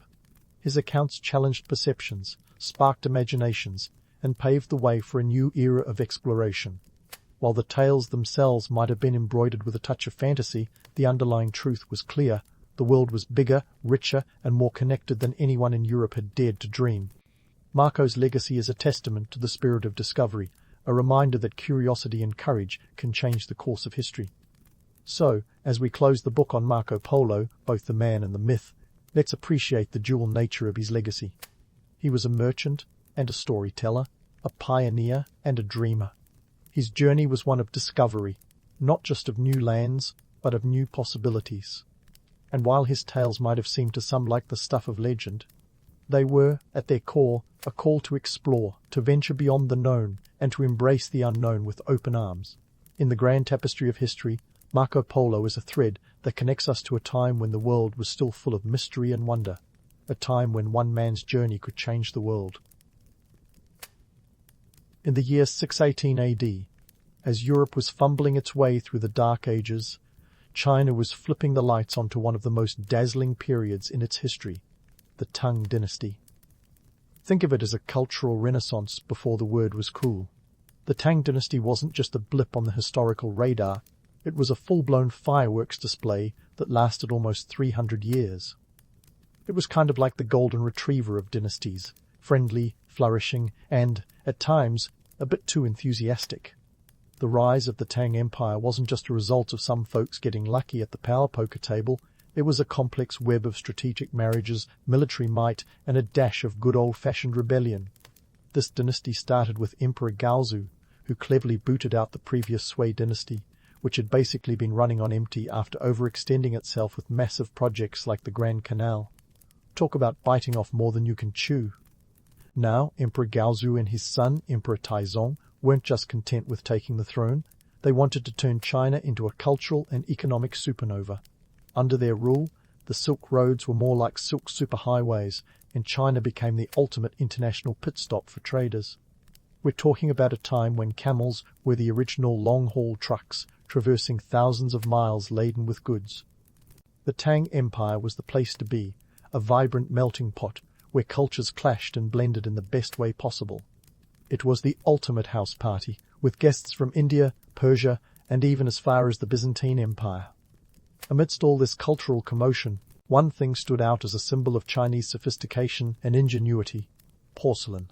Now, you might think porcelain is just fancy plates and figurines that you're not allowed to touch, but back then it was revolutionary. We're not talking about a quick bake in grandma's oven here. Porcelain making was an art form that involved kaolin clay and feldspar, fired at temperatures hotter than a summer in Death Valley. Over 1,300 degrees Celsius to be exact. It was the alchemy of ceramics, transforming humble earth into glistening treasures. Porcelain was, to the Tang Dynasty, what the iPhone is to Apple. Its flagship product, its piece de resistance. It was lighter and finer than anything else around, and the world was utterly smitten. If porcelain were a rock band, it would have been selling out stadiums. Chinese porcelain wasn't just a hit at home, it was the darling of international trade. The Abbasids in the Middle East couldn't get enough of it, and even European nobility was scrambling to get their hands on these delicate white wonders, long before Marco Polo was even a twinkle in his mother's eye. So why was porcelain such a big deal? First, it was a symbol of wealth and sophistication. Owning porcelain was like having the latest tech gadget. It showed you were ahead of the curve. But more than that, it was a testament to the Tang Dynasty's mastery of science and art. The creation of porcelain required precision and knowledge. It was a delicate dance of chemistry and creativity. Every piece was a labor of love, reflecting the skill and dedication of the artisans who crafted it. The allure of porcelain wasn't just in its beauty, though that certainly helped. It was in its practicality. It was durable and versatile. It could hold soup or serve as a canvas for intricate paintings. It was the Swiss Army knife of ceramics, if you will. And it was this combination of beauty and utility that turned porcelain into China's shining export star. But let's not get too caught up in the romance of it all. The Tang Dynasty was also a time of considerable complexity. It was a sprawling empire with all the challenges that come with managing such a vast domain. The pursuit of beauty and culture was often underpinned by a harsher reality: taxes, military campaigns, and the occasional rebellion. The Tang emperors weren't just patrons of the arts. They were shrewd politicians and military strategists who knew how to balance public favor with the iron fist of authority. In many ways, the Tang Dynasty laid the groundwork for what would become a recurring pattern in Chinese history: the blending of cultural brilliance with political power. It was a time when poetry and politics danced a delicate waltz, each influencing the other. The Tang Dynasty wasn't just about porcelain and prosperity. It was about pushing boundaries and redefining what it meant to be a global leader. So, as we delve further into the legacy of Tang Dynasty porcelain, keep in mind that it's not just a story of pretty plates. It's a tale of innovation, of a culture that dared to dream big and make those dreams a reality. It's about a time when China didn't just participate in the world stage, it owned it. And porcelain, that magical white material, was the star of the show, captivating hearts and minds across continents. As we dive into the nitty-gritty of Tang porcelain, Let's talk about the artisans who were essentially the rock stars of their time, minus the groupies and auto-tuned concerts. These early ceramicists were the OG hipsters, waxing poetic about their beloved kaolin clay like it was a rare vintage. This wasn't just any dirt they were working with. Kaolin was the creme de la creme of clays, the secret sauce that gave porcelain its trademark translucent beauty. Imagine them, gathering around their kilns in a cloud of kaolin dust, discussing the perfect firing temperature like sommeliers dissecting a fine Bordeaux. Now, if you think your artisanal sourdough is complex, wait till you hear about this process. Crafting porcelain wasn't just about getting your hands dirty, it was a high-stakes game of chemistry and precision. Artisans had to mix their clay with feldspar, then fire it at a whopping 1,300 degrees Celsius, hot enough to make the devil sweat.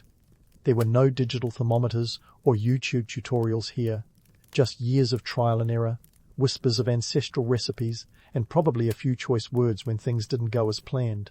It was this intense craftsmanship that made each piece a labor of love and a testament to human ingenuity. And what did all this effort yield? A product so valuable it was practically worth its weight in gold.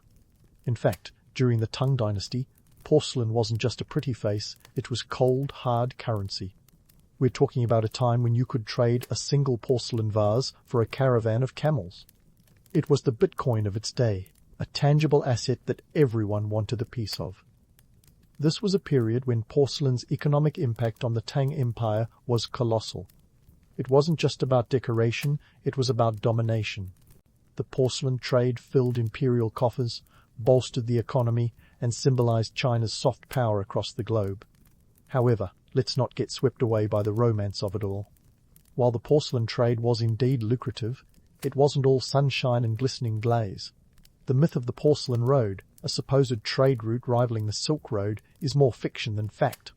Sure, porcelain travelled far and wide, but it piggybacked on existing trade networks rather than blazing its own trail. Think of it as the ultimate hitchhiker, tagging along with silk, spices, and all those other goodies that made international trade so spicy and nice. So, why does this myth endure? Well, stories of secret roads and hidden paths are just too tantalizing to resist. Humans love a good legend, and the idea of a mystical porcelain road is like catnip for history buffs. But the truth is, porcelain spread through a web of interconnected routes, facilitated by savvy merchants who knew how to maximize their cargo space. It wasn't a singular, dedicated highway, but rather a testament to the interconnectedness of ancient economies. Behind the legend, there was a harsher reality. The porcelain trade was as much about economic strategy as it was about artistry. The Tang rulers were shrewd operators, leveraging this delicate commodity to cement their empire's status on the global stage. They understood that porcelain was more than just a pretty face. It was a tool of diplomacy, a gift fit for emperors, sultans, and kings. But make no mistake, the artisans were the unsung heroes, labouring away in their kilns, often in grueling conditions, to produce the empire's most prized export. In this world where clay was king, the artisans themselves were often relegated to the shadows, their names lost to history even as their creations adorned the palaces of the elite. It's a reminder that behind every great masterpiece lies the toil of those who crafted it, a story as old as time and as modern as the latest iPhone. So, the next time you see a piece of porcelain, remember the hands that shaped it, the heat that forged it, and the empire that banked on it. As we continue to unravel the legacy of Tang porcelain, keep in mind this isn't just a tale of pretty pots. It's a story of innovation, economic savvy, and the relentless human spirit that dares to transform dust into treasure. Stay tuned, because the porcelain saga is far from over, and there's plenty more to explore as we venture deeper into the world of Tang Dynasty ceramics. Now, as we dive deeper into the story of Tang porcelain, imagine the international scene at the time. A bustling, chaotic tapestry of trade routes crisscrossing the ancient world. Think of it as the original World Wide Web, but instead of fibre optics, you've got caravans and ships. Porcelain was the hot commodity, and everyone from Japanese aristocrats to Persian merchants wanted a piece of that Tang pie. Let's start with Japan. By the time the Tang Dynasty was in full swing, Japan was slowly emerging from its own shell, looking towards its continental neighbour for inspiration.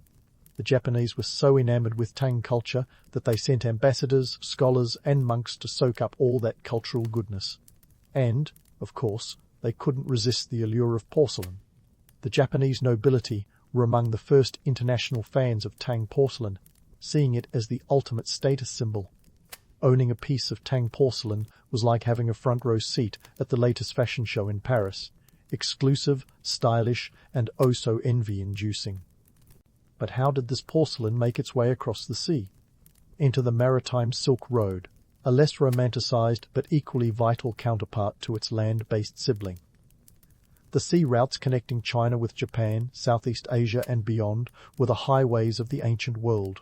Ships laden with porcelain, silk and spices navigated these waters, braving storms and the ever-present threat of piracy. Yes, piracy. Because where there's valuable cargo, there's always someone looking to make a quick, albeit illegal, buck. Pirates were the original opportunists of the high seas. They weren't the lovable rogues Hollywood likes to portray, but rather ruthless raiders who saw a porcelain-laden ship as a floating treasure chest. The Tang Dynasty had its hands full trying to protect its maritime trade from these sea-bound bandits. It was a constant cat-and-mouse game, with naval escorts trying to keep the pirates at bay while still ensuring the valuable cargo reached its destination. Speaking of destinations, let's not forget the Middle East, a region that was practically salivating over Tang porcelain. The Abbasid Caliphate, which controlled vast swaths of the Islamic world, was a major player in this ancient global network. The Abbasids were like the hedge fund managers of their day, savvy and always on the lookout for new investment opportunities. Porcelain, with its delicate beauty and undeniable prestige, was the perfect addition to their collection of luxury goods. Baghdad, the Abbasid capital, was a hub of intellectual and cultural exchange, and Tang porcelain was a must-have accessory for any self-respecting Abbasid noble. You could say that porcelain was the original influencer, shaping tastes and trends across continents. The demand was so high that Chinese merchants set up shop in places like Samara, selling porcelain directly to eager buyers. But here's where we pull the rug out from under the romantic notion of cultural exchange. Sure, there was exchange, but it wasn't all hugs and shared recipes. Trade negotiations were as cutthroat as a Game of Thrones plotline, with each side trying to outmaneuver the other. The Tang Dynasty wasn't just handing out porcelain like party favors.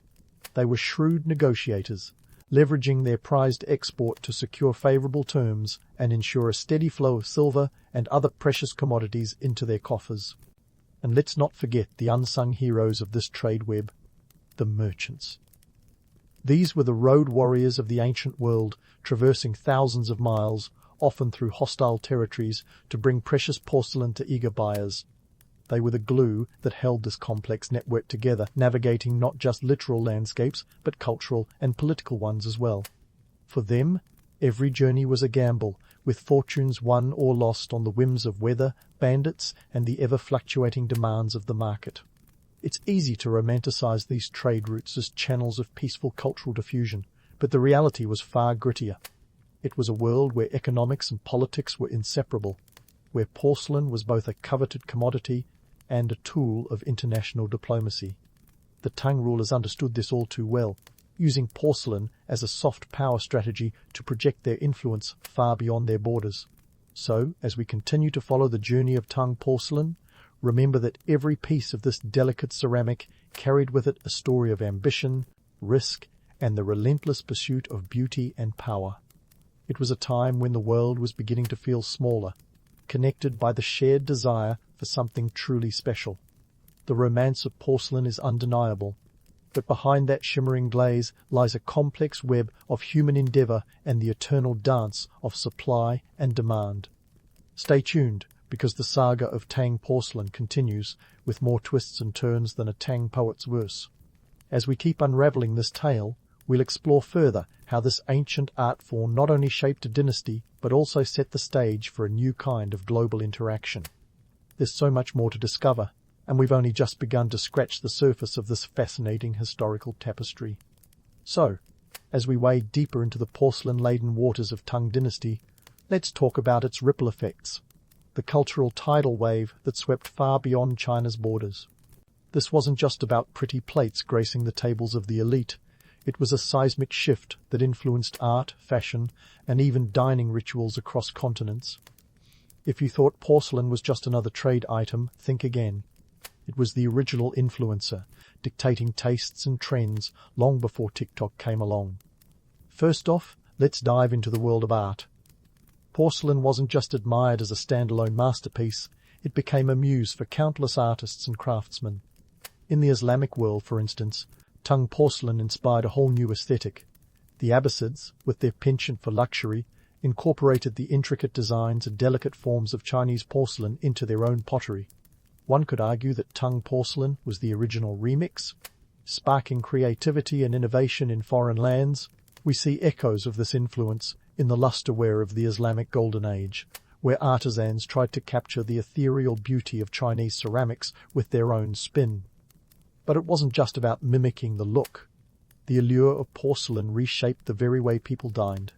In Europe, where feasting was practically a competitive sport among the aristocracy, the introduction of porcelain changed the game. Before porcelain, dining was more akin to a medieval joust. Heavy metal plates and goblets clanked and clattered, a cacophony of excess. Enter porcelain, with its refined elegance and whispering promise of sophistication. The upper crust of society couldn't get enough of it. And so began the delicate dance of dining etiquette, where porcelain became the canvas for elaborate meals and the silent arbiter of social standing. Speaking of social standing, let's talk about the porcelain hierarchy, an elite club where not all ceramics were created equal. At the top of this porcelain pyramid sat the emperors, surrounded by collections so vast and valuable they could make a modern-day art collector drool. Owning porcelain wasn't just about having something nice to look at. It was a statement of power and prestige. Emperor Xuanzong, for instance, was said to have a collection that would put even the most extravagant of modern billionaires to shame. His porcelain collection wasn't just a hobby. It was a political tool, a way to showcase the Tang Dynasty's cultural supremacy.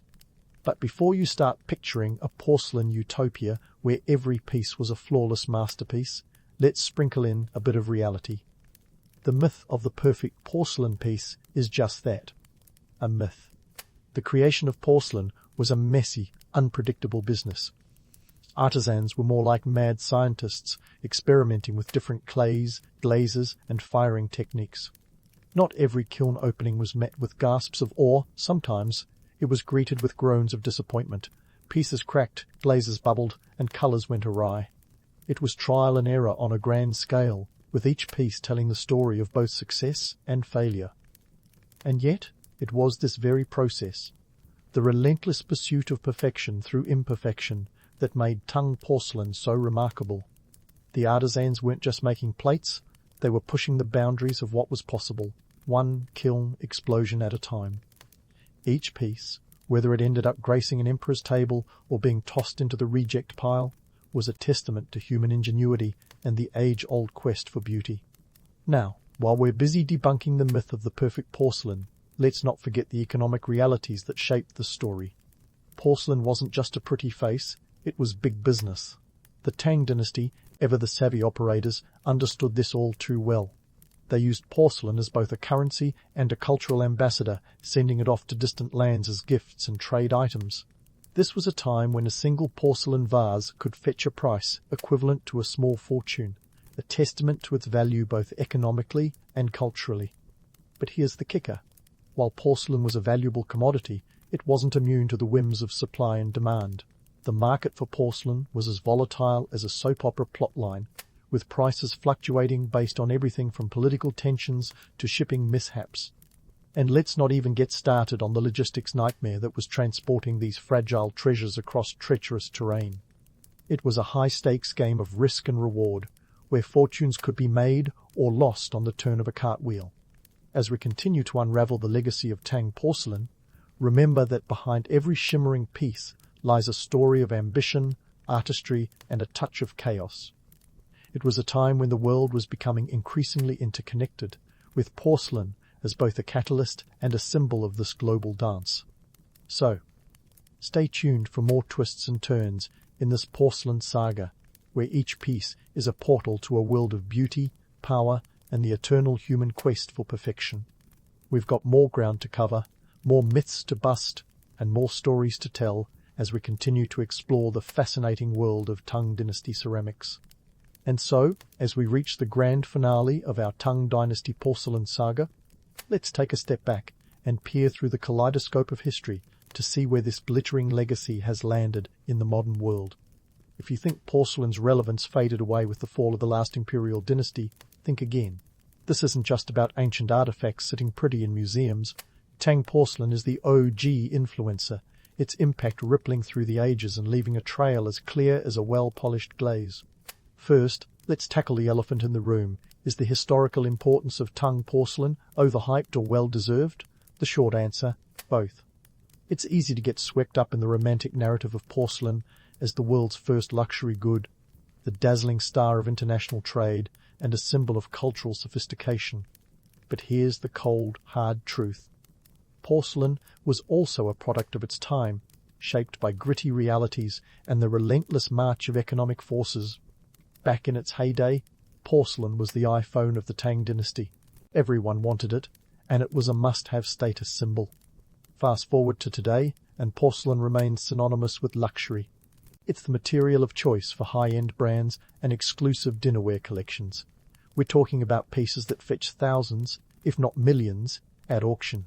Tang porcelain set the stage for this enduring appeal, cementing its place in the pantheon of luxury goods. But let's not forget the less glamorous side of this legacy. The very factors that made porcelain a luxury item also contributed to its exclusivity and the socio-economic divides it represented. The process of making porcelain was labour-intensive, requiring skilled artisans and expensive materials. This wasn't a craft for the masses, it was an elite pursuit, and its products remained largely out of reach for the average person. Today, while porcelain is more accessible thanks to industrial production methods, its association with opulence persists, a reminder of its aristocratic roots. Now, onto its lasting influence on contemporary ceramics. Tang porcelain wasn't just about creating pretty plates, it was about pushing the boundaries of what was possible with clay. The techniques and innovations developed during the Tang dynasty laid the groundwork for future generations of ceramicists. We're talking about a legacy that influenced not just China, but the entire world. The methods perfected by Tang artisans like high-temperature firing and the use of kaolin clay are still employed by potters today, a testament to their enduring genius. As for the status of porcelain as a symbol of luxury, well, that's a double-edged sword. On one hand, it's a nod to the mastery and artistry that went into its creation. On the other, it's a reflection of the socio-economic divides that have persisted through time. Porcelain is both a celebration of human ingenuity and a reminder of the inequality that comes with luxury. But let's not get too bogged down in the gloom. Porcelain's legacy is also one of beauty and inspiration. It sparked a global fascination that transcended borders and cultures, bringing people together in their shared appreciation for this delicate art form. The Tang dynasty's porcelain mania wasn't just about pretty objects. It was about a cultural exchange that enriched the world, setting the stage for future dynasties to build upon. The Song, Ming, and Qing dynasties all took the porcelain baton and ran with it, each adding their own flair and innovations. The Ming dynasty, for example, became famous for its blue and white porcelain, a style that remains iconic to this day.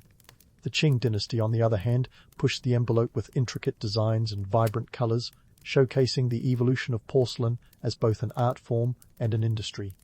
China's reputation as the ultimate ceramics powerhouse was born from these dynastic achievements, a legacy that continues to this day.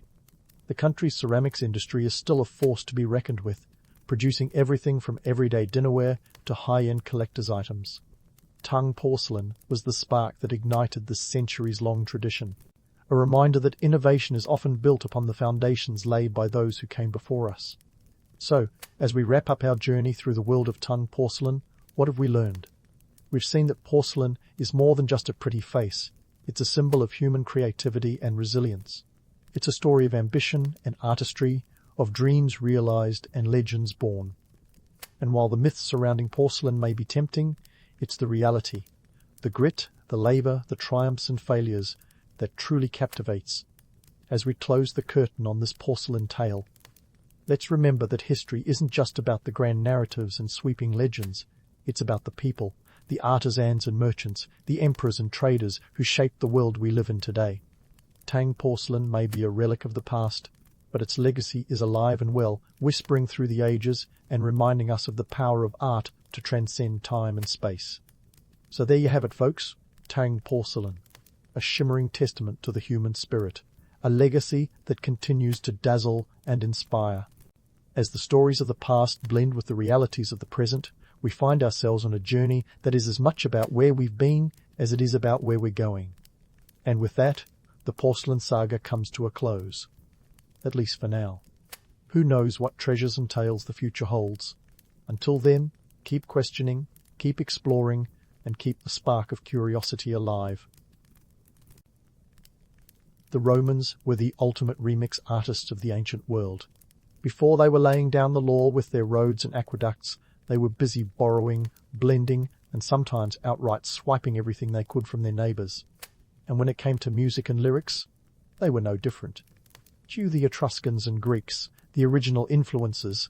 In fact, if there was an ancient version of Instagram, you can bet the Romans would have double-tapped every Etruscan and Greek music post.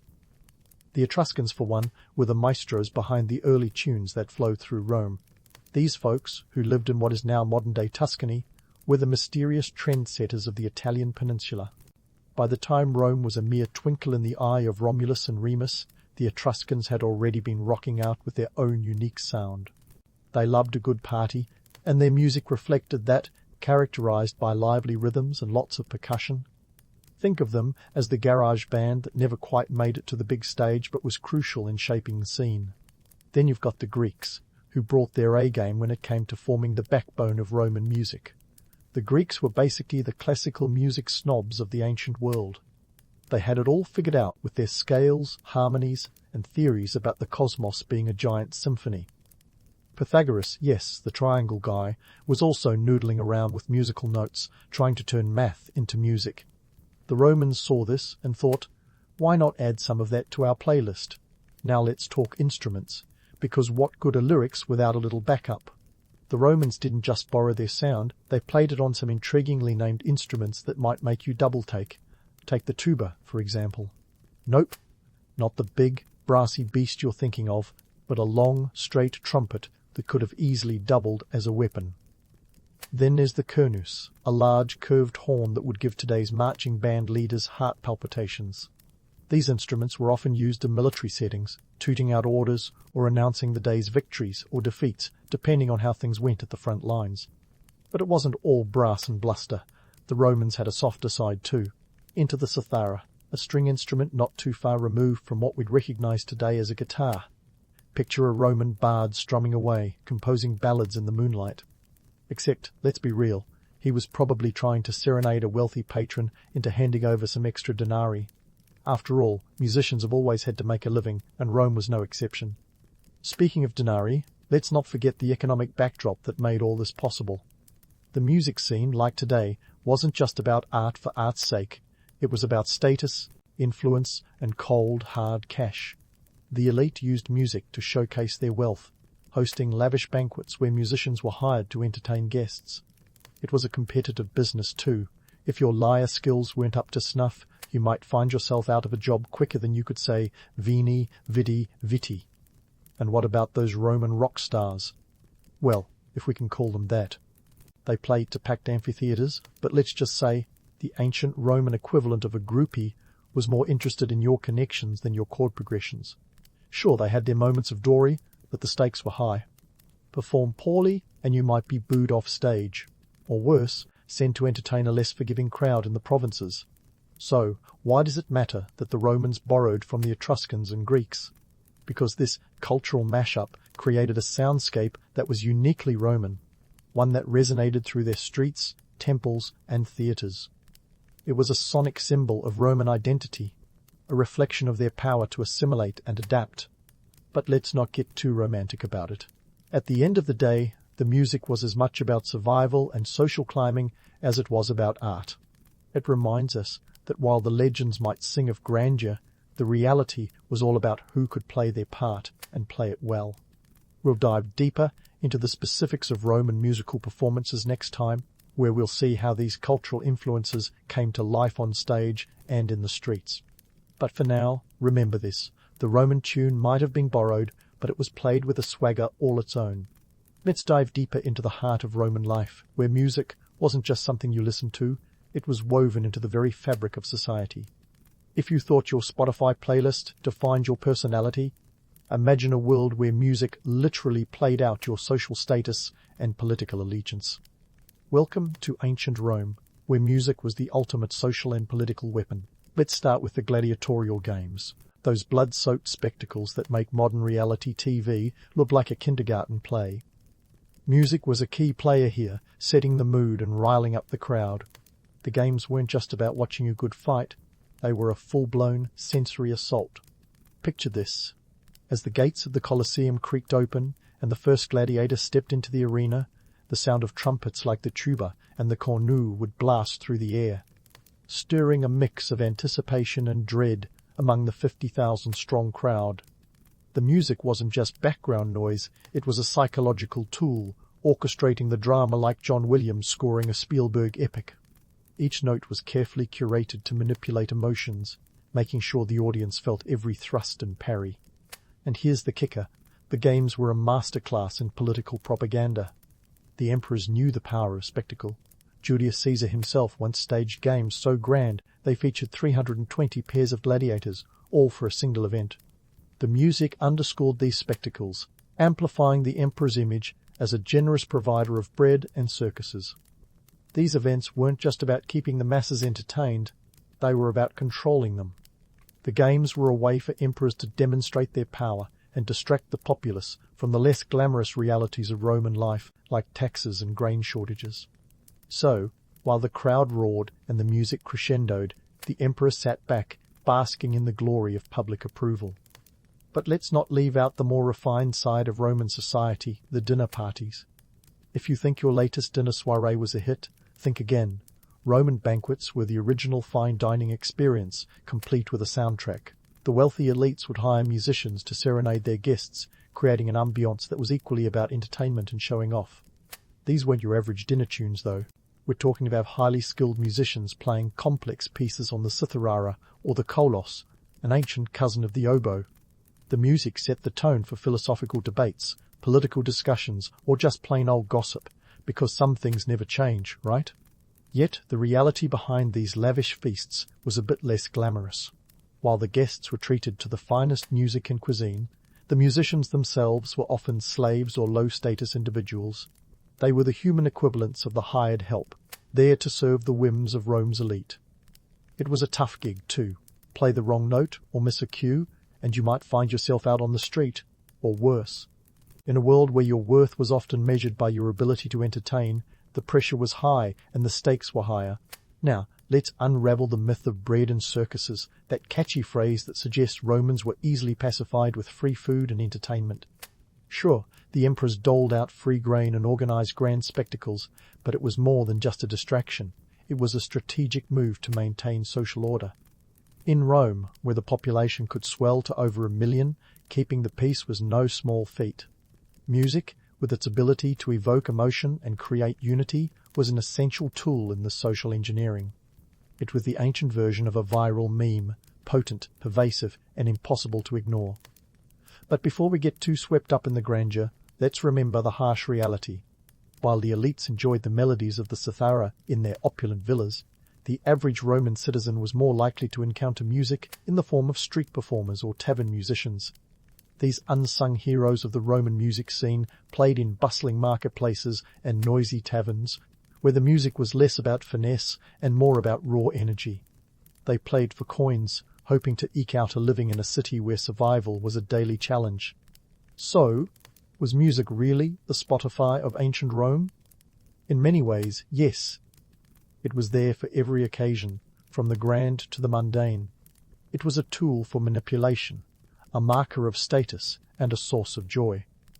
But unlike our digital playlists, Roman music was inextricably linked to the social and political dynamics of the time. It was a reminder that behind every sweet note and rousing fanfare, there was a complex web of power, influence, and survival. And while we might romanticize the music of ancient Rome, it's worth remembering that, Much like today, it was as much about who was pulling the strings as it was about the melody itself.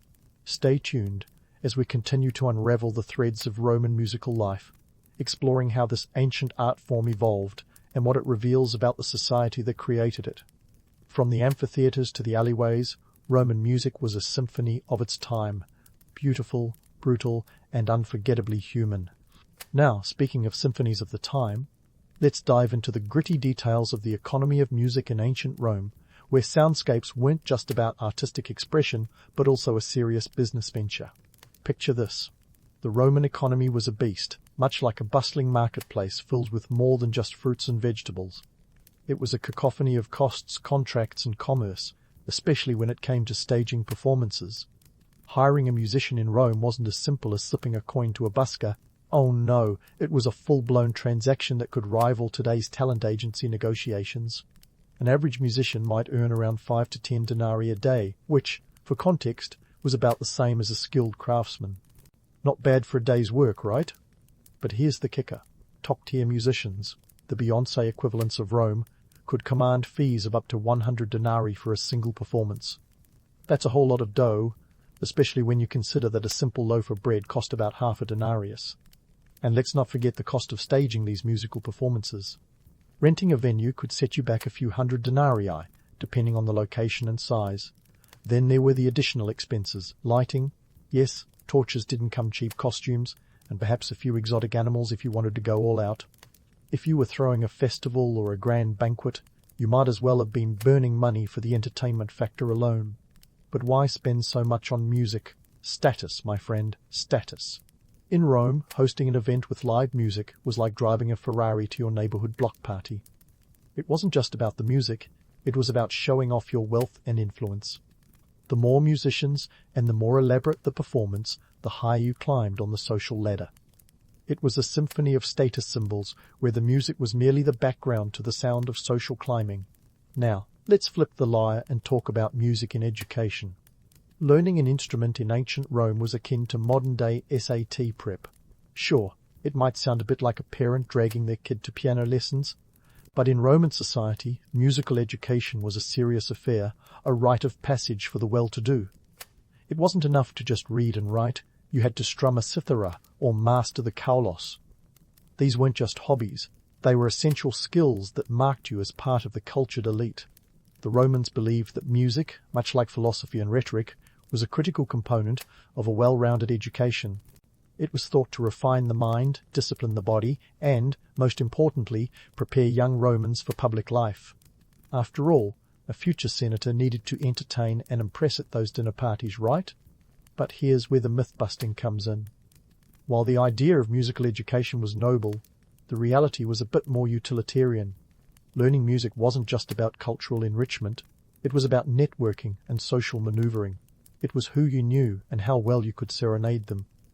And let's not ignore the economic implications of this education. Hiring a music tutor was no small expense. A reputable teacher might charge upwards of 50 denarii a month, a sum that could buy you a decent wardrobe or a ticket to a month's worth of Colosseum games. For many families, this was a significant investment, one that they hoped would pay dividends in their child's future social standing and career opportunities. It was the ancient equivalent of betting on a college education to get ahead in life. But while the elites were busy turning their children into musical prodigies, the average Roman citizen had a different relationship with music. For them, music was less about education and more about survival. Street musicians and tavern players didn't have the luxury of formal training or wealthy patrons. They played what they could, where they could, hoping to earn enough to get by. Their music was raw, energetic, and often improvised, reflecting the gritty realities of life in Rome's bustling streets. So, there you have it, the economics of music in ancient Rome, a world where melodies were measured in denarii and status was sung in scales. It was a complex symphony of commerce and culture, where every note was a negotiation and every performance was a power play. As we continue our dive into the soundscape of ancient Rome, we'll keep unraveling the threads that connect music to the broader tapestry of Roman life. From the classrooms to the Colosseums, music was more than just entertainment. It was a key to understanding the empire itself. Stay tuned as we explore how these dynamics played out in the lives of those who lived, loved, and listened in Rome. And so we find ourselves tuning into the lyrical landscape of ancient Rome, where words were wielded with the precision of a gladiator's sword. If you think today's pop charts are an eclectic mix, you should have seen what the Romans were belting out. This wasn't just music, it was poetry with a pulse. The Romans, after all, didn't just want to hear a catchy tune, they wanted a story, a moral, a bit of philosophy thrown in for good measure. In the land that gave us stoic philosophers and epic battles, the music had to resonate with the grandeur of its surroundings.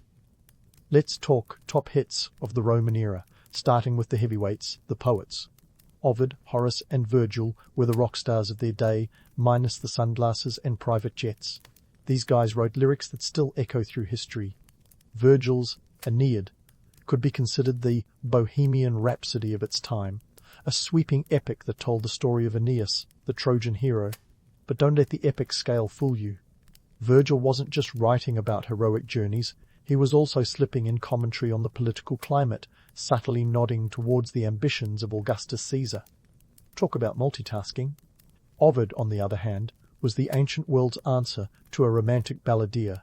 His Metamorphoses was a dazzling array of transformations, both literal and metaphorical.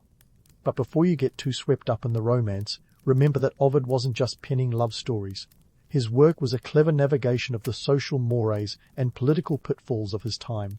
He knew how to entertain and provoke thought, a delicate dance that sometimes got him into trouble, like when Augustus banished him to the Black Sea. Apparently, the art of love was a little too risque for the emperor's taste. Horace, the guy who coined Carpe Diem, was another lyrical genius. His odes and satires weren't just catchy, they were philosophical musings on life, love, and the pursuit of happiness. If you ever needed proof that some things never change, look no further. Seize the day could easily be the mantra of any generation. Horace was keenly aware of the fleeting nature of life and wrote with a wit that could cut through the pomp and circumstance of Roman society. It's no wonder his works were copied and recopied throughout the ages. He had a knack for making the profound feel personal. But let's not get too carried away with the romanticized view of these poets lounging in villas with a goblet of wine in one hand and a stylus in the other. The reality was a bit less glamorous. For one, writer's block was as real then as it is now.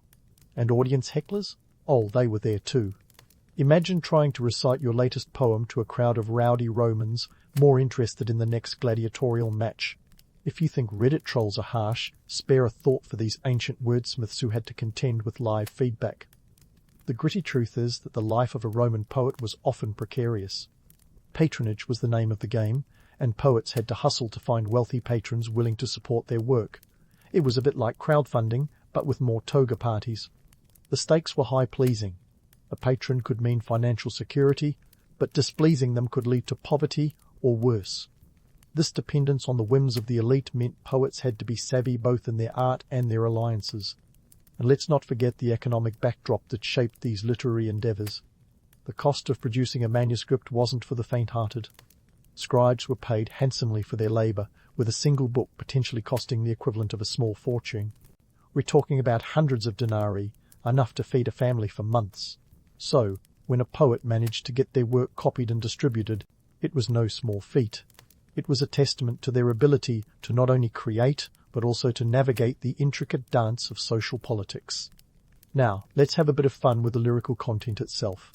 Roman songs and poems often tackled themes that might surprise you. Sure, there were the grand tales of heroism and love, but there were also songs about the mundane and the absurd. How about a catchy tune about the woes of hangovers? Yes, the Romans loved their wine, and they weren't shy about lamenting the morning after blues. Or consider the satirical ditties poking fun at the quirks of city life, from the noise of chariots rattling down cobblestone streets to the antics of raucous neighbours. If you thought modern pop had cornered the market on relatable content, think again. Roman lyrics also delved into politics, often with a sharp edge. Songs were a way to comment on political figures and events, sometimes in a manner that was as much about survival as it was about expression. In a society where power dynamics were constantly shifting, a cleverly veiled critique could be a double-edged sword. Sing the wrong tune, and you could find yourself on the wrong side of an emperor's favour.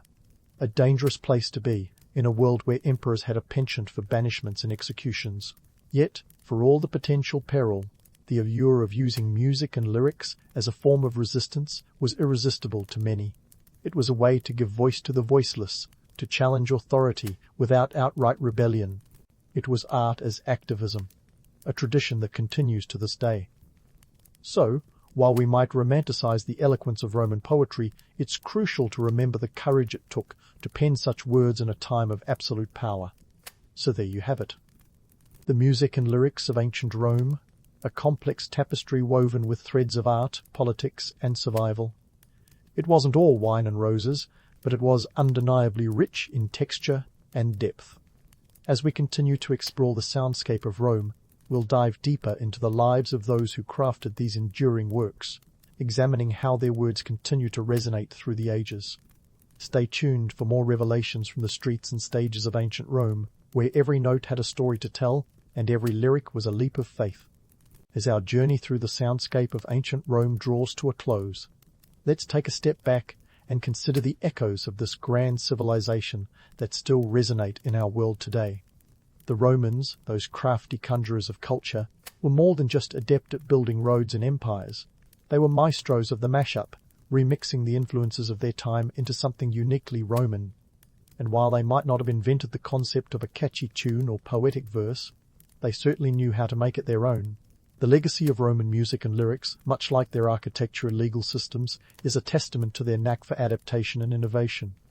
Now, let's tackle the tantalizing question: did Roman music really influence modern Western music? Well, the answer is as layered as a lasagna. On the surface, you might not hear many Roman-style tuba or cornu solos echoing from today's top charts, but dig a little deeper, and the Roman flair for theatricality and drama is unmistakable. Take opera, for instance. The grand performances of the Renaissance and Baroque periods owe a debt to the Roman penchant for spectacle. When you watch an opera, a genre born in Italy, the heartland of the former Roman Empire, it's not hard to imagine the Romans nodding approvingly at the lavish set designs and emotional crescendos. But here's where the plot thickens. The real Roman legacy isn't just about the music or the lyrics, it's about the culture of performance, the integration of art into the fabric of daily life. The Romans were, in many ways, the original influencers. They understood the power of music and lyrics to sway audiences, to build communities, and to convey complex narratives. This understanding laid the groundwork for how we consume and appreciate music today. From the ancient amphitheatres to modern music festivals, the spirit of Roman entertainment lives on. However, let's not romanticize too much. The reality was that Roman music, like much of their society, was a tool of both enrichment and manipulation. It was a way to maintain social order, to impress and control. The emperors knew how to use music to their advantage, whether in the Colosseum or at a state banquet. This duality, music as both art and instrument of power, is something that still resonates today, a reminder that behind the melodies and harmonies lies a complex web of societal structures. And then there's the enduring appeal of Roman myths. Who doesn't love a good story about gods, heroes, and epic battles? The Romans might have borrowed heavily from the Greeks, but they added their own twist, creating tales that continued to captivate us. These stories, set to music and verse, were more than entertainment. They were a way to understand the world and one's place in it. This narrative tradition persists, influencing everything from classical compositions to modern film scores. The Romans taught us that music isn't just something we hear, it's something we feel and live.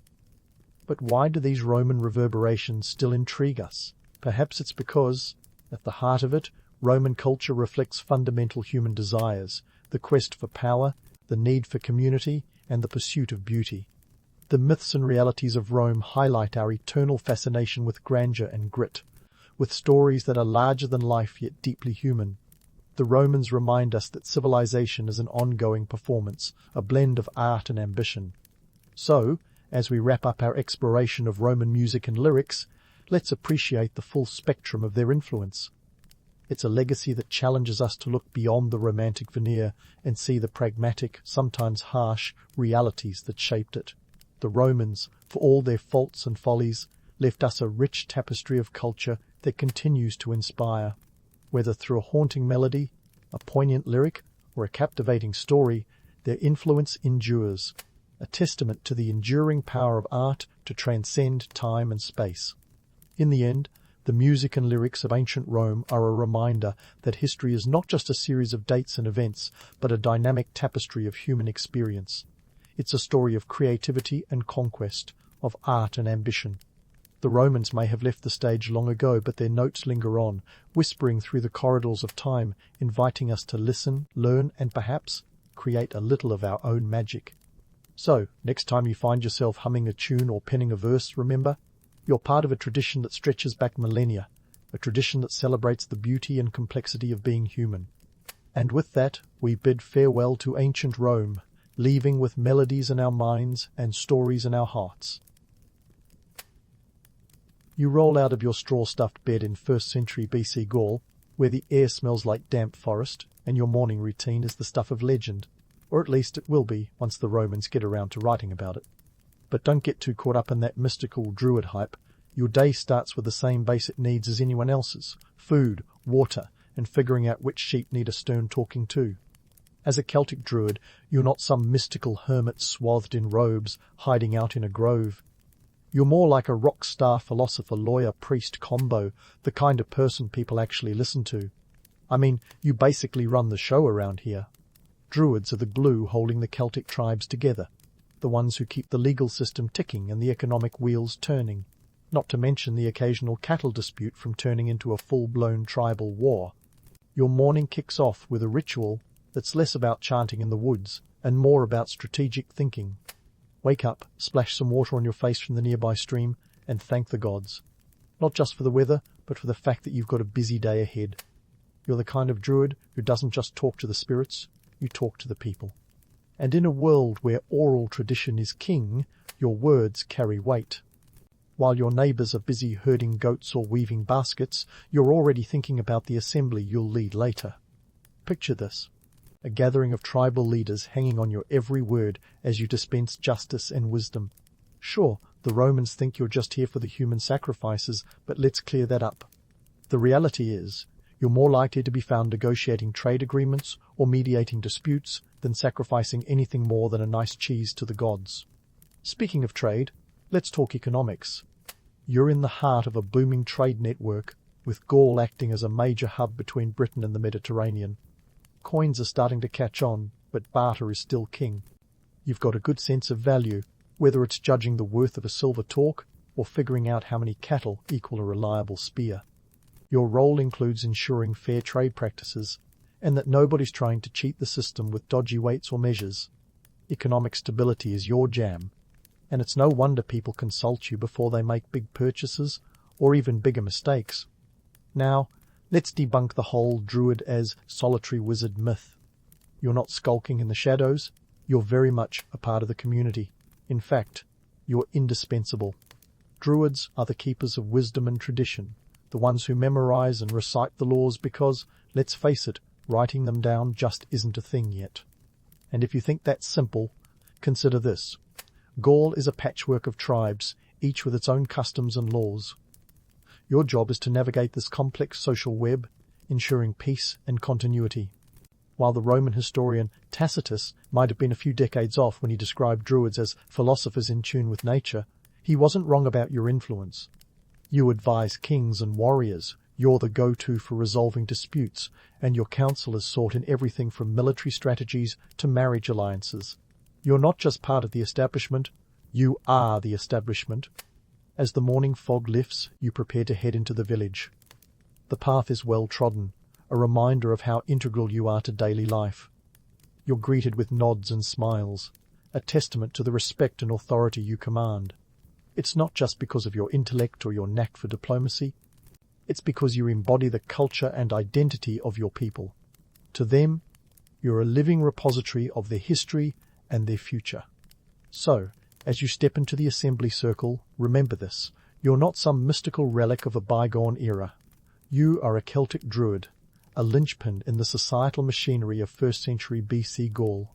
And while your role might be romanticized in later tales, you know the truth. You're a key player in a vibrant, dynamic world, balancing tradition with progress, mysticism with practicality. And trust me, that's a legacy worth waking up for. So there you are, stepping confidently into the assembly circle, a living testament to the power of memory and tradition. Speaking of which, let's dive into the brainy side of being a druid, where the real magic happens, not in the flick of a wand, but in the synapses of your mind. You see, being a druid isn't just about rocking a cool robe and knowing your way around a ceremonial circle. It's about education, baby. And not just any education, the kind that takes up to 2 decades to complete. Talk about commitment. That's right. While your average Roman kid might be learning the ABCs on a wax tablet, you're out here committing entire legal codes and epic histories to memory. Paper? That's for the softies south of the Alps. Up here, in the wild heart of Gaul, your mind is your library, and it's one heck of a collection. Druids were the original human databases, memorizing everything from tribal laws to the most intricate genealogies and religious lore. This is your internet, your Alexa, your Siri, all rolled into one. Now, you might wonder, why not just write it down? Well, in a world where oral tradition reigns supreme, the spoken word is both sacred and powerful. Besides, lugging around a stack of scrolls while traipsing through the woods isn't exactly convenient. So, you're not just memorizing for the sake of it. This is about preserving culture and identity in a world always on the brink of change. Everything you know has the weight of history and the promise of the future. Let's talk specifics.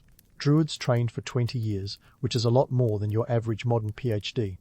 During this time, you learn everything from the poetic tales of your ancestors to the intricacies of celestial movements. And yes, there's some serious stargazing involved. When you're not busy memorizing the tribal laws, you're probably charting the stars, because knowing when to plant crops or hold festivals is all about timing, and that timing is written in the night sky. But hold your horses, or, more accurately, your chariots, before you think this is all about some secretive, shadowy education. Despite what some sensational stories suggest, Druids weren't just about clandestine gatherings in misty forests. Sure, there were private lessons, but much of your learning is public. Picture it, open-air lectures, where you and your fellow students might debate the finer points of tribal diplomacy or the poetic merits of your latest memorized saga. It's less Hogwarts, more open university, with Mother Nature as your classroom. And let's not forget the social functions of your druidic education. Forget the idea of secretive rituals hidden away from prying eyes. Druids were community celebrities, their ceremonies public and integral to social life. Whether it's a seasonal festival or a legal assembly, your role is about bringing people together, not hiding away in some mystical forest. Public ceremonies were chances to showcase your knowledge and reinforce the social bonds that hold your tribe together. In these gatherings, you're more like a master of ceremonies than a recluse casting spells. Your presence ensures that the celebrations are not only sacred, but also meaningful. You're the one who sets the tone. Whether it's blessing a new harvest, adjudicating a complex dispute, or simply reminding everyone of their shared history and beliefs. Remember, in a world without TV or social media, you're the local celebrity people come to see. Now, let's debunk another myth, the whole human sacrifice thing. The Romans loved to paint druids as bloodthirsty pagans, but the truth is more nuanced. Sure, there might have been some ritualistic elements that involve sacrifice, but it wasn't the norm. Your real power lies not in blood rituals, but in your ability to sway minds and maintain harmony. You're the ultimate diplomat, making sure that any disputes don't escalate into full-scale conflicts. Your education is your superpower, making you a linchpin of society. With every lesson learned and every ceremony performed, you're not just preserving tradition, you're actively shaping the future of your people. And while the Romans may have written about druids with a bit of dramatic flair, you know the truth. Being a druid is less about the mystique and more about being a cornerstone of your community. As the day unfolds and the sun climbs higher, you're already knee-deep in the responsibilities that come with being a druid. The hustle never stops, and neither do you, because this isn't just about preserving the past, it's about forging a path forward. You're part of a world that's constantly evolving, a living testament to the power of knowledge and tradition in a time when the future is as uncertain as the weather. So, as you stand in that assembly circle, remember, you're not just a keeper of secrets, you're a guardian of wisdom, a pillar of your people's identity, and a pretty sharp negotiator when it comes to cattle trades. And that, my friend, is a legacy worth every minute of those 20 years of training. As the sun reaches its zenith and the morning's dew evaporates, you're right in the thick of it. No rest for the wise in 1st century BC Gaul. The assembly is more than just a gathering of tribal who's who. It's your stage, where the political play unfolds with you as the director. You're not just settling disputes over grazing rights or who owes whom a goat. You're navigating a complex web of alliances and rivalries, acting as both mediator and power broker. Forget the romantic notion of druids as solitary forest dwellers. Think of them more as the original spin doctors, deftly handling both local squabbles and the broader geopolitics of the age. Let's zoom out for a second and set the scene. Gaul isn't just a backwater province waiting for Julius Caesar's arrival with open arms. It's a dynamic patchwork of tribes, each with its own chief and a political agenda as varied as its dialects. Enter the Druids, your people's answer to the chaos. With a keen eye for diplomacy, you navigate these fragmented territories like a pro-level game of chess, knowing that every move counts. You're the bridge over troubled waters, ensuring that tribes don't go to war over perceived slights or the misinterpretation of an old proverb. Now, let's talk about your double-agent skills. While the Romans are busy painting you as mystical oddities, you're playing a much more strategic game. Rome, that ever-expanding juggernaut to the south, is the elephant in the room, or perhaps the elephant in the amphitheatre. By the 1st century BC, Roman influence is creeping northward, and you, dear Druid, are the one keeping an eye on the horizon. You're not just sitting idly by as history unfolds, you're actively shaping it, ensuring that your people's interests are safeguarded in this new world order. Picture this. Your role as a power broker means you're in the know about just about everything, from the latest trade routes to the shifting allegiances among the tribes. Rome isn't just a neighbour, it's both a threat and an opportunity. Sure, the Romans have a penchant for conquest, but they also bring roads, trade, and that peculiar thing they call civilization. You're the buffer, the one who can see the advantages of Roman engineering while still holding on to the rich tapestry of Celtic autonomy. It's a balancing act worthy of a Cirque du Soleil performer minus the spandex. Let's not sugarcoat it. Gaul's relationship with Rome is complicated, to say the least. On one hand, there's the allure of Roman goods, wine, olive oil, and those fancy amphorae to store them in. On the other, there's the looming threat of Roman legions, known for their relentless efficiency and less than gentle approach to diplomacy. This is where your druidic charm and savvy come into play. You're not just a passive observer, you're a shrewd negotiator who knows when to shake hands and when to raise an eyebrow. And here's the kicker. Your influence isn't just limited to local politics. You're also a key player in the international scene, if you can call it that. You broker alliances with neighbouring tribes and even other Celtic regions across the Channel. The Britons, for instance, are more than just distant cousins. They're trading partners and sometimes allies in the ever-shifting sands of Celtic geopolitics. Your role in these interactions is crucial, as you bring the weight of druidic wisdom and the promise of mutual benefit to the negotiation table. But let's get real for a moment. Life as a druid isn't all grand strategy and diplomatic finesse. There's an undeniable element of human drama involved. Tribal leaders are, after all, human, with all the ego and ambition that entails. They've got their eyes on power, and sometimes it's your job to remind them that the bigger picture matters. A well-timed story, or a cleverly framed metaphor, can do wonders to steer a conversation back on course, ensuring that cooler heads prevail. In this role, you're not just a diplomat, you're a storyteller, using the power of narrative to shape perceptions and guide decisions. The oral tradition isn't just a way to pass the time, it's a tool, a means of influencing and inspiring those around you. You wield it like a master craftsman, ensuring that your tribe's values and interests are woven into the very fabric of its identity. And now, as midday approaches and the sun beats down on the assembly, you're reminded of the delicate dance that is druidic diplomacy. You've got your finger on the pulse of a society in transition, standing at the crossroads of tradition and change. The future is uncertain, and the stakes are high. But with every decision, every carefully chosen word, you're helping to shape the destiny of your people. You see, being a druid is about more than just performing rituals or memorizing laws. It's about being the linchpin in a world where everything is in flux. It's about being the voice of reason in a sea of chaos, the steady hand that guides your people through the storms of history. And while the Romans might have their legions and laws, you've got something they can't replicate: the power of tradition, the wisdom of the ages, and the knowledge that, in the end, it's the stories we tell that define us. So as the assembly disperses, and you prepare for the afternoon ahead, take a moment to reflect on the role you play. You're not just a relic of a bygone era, you're a vital part of a living, breathing society. You're a druid, a diplomat, a guardian of your people's past, and a guide to their future. And that, my friend, is a legacy worth striving for. As the assembly disperses and you prepare for the afternoon ahead, you can practically hear your stomach reminding you that even a druid needs to eat. It's time to transition from the heady world of tribal politics to the nitty-gritty of daily sustenance. Welcome to the communal feast, where the air is thick with the tantalizing aroma of roasting wild boar and freshly baked bread. Despite what those romanticized tales might have you believe, this isn't just some bucolic picnic in a meadow. This is an economic engine churning away in the heart of Gaul. Let's chew over some facts here. The feast isn't just about filling bellies. It's a microcosm of ancient Gaul's agricultural cycles and trade networks. You're about to see firsthand how the economy feeds the community.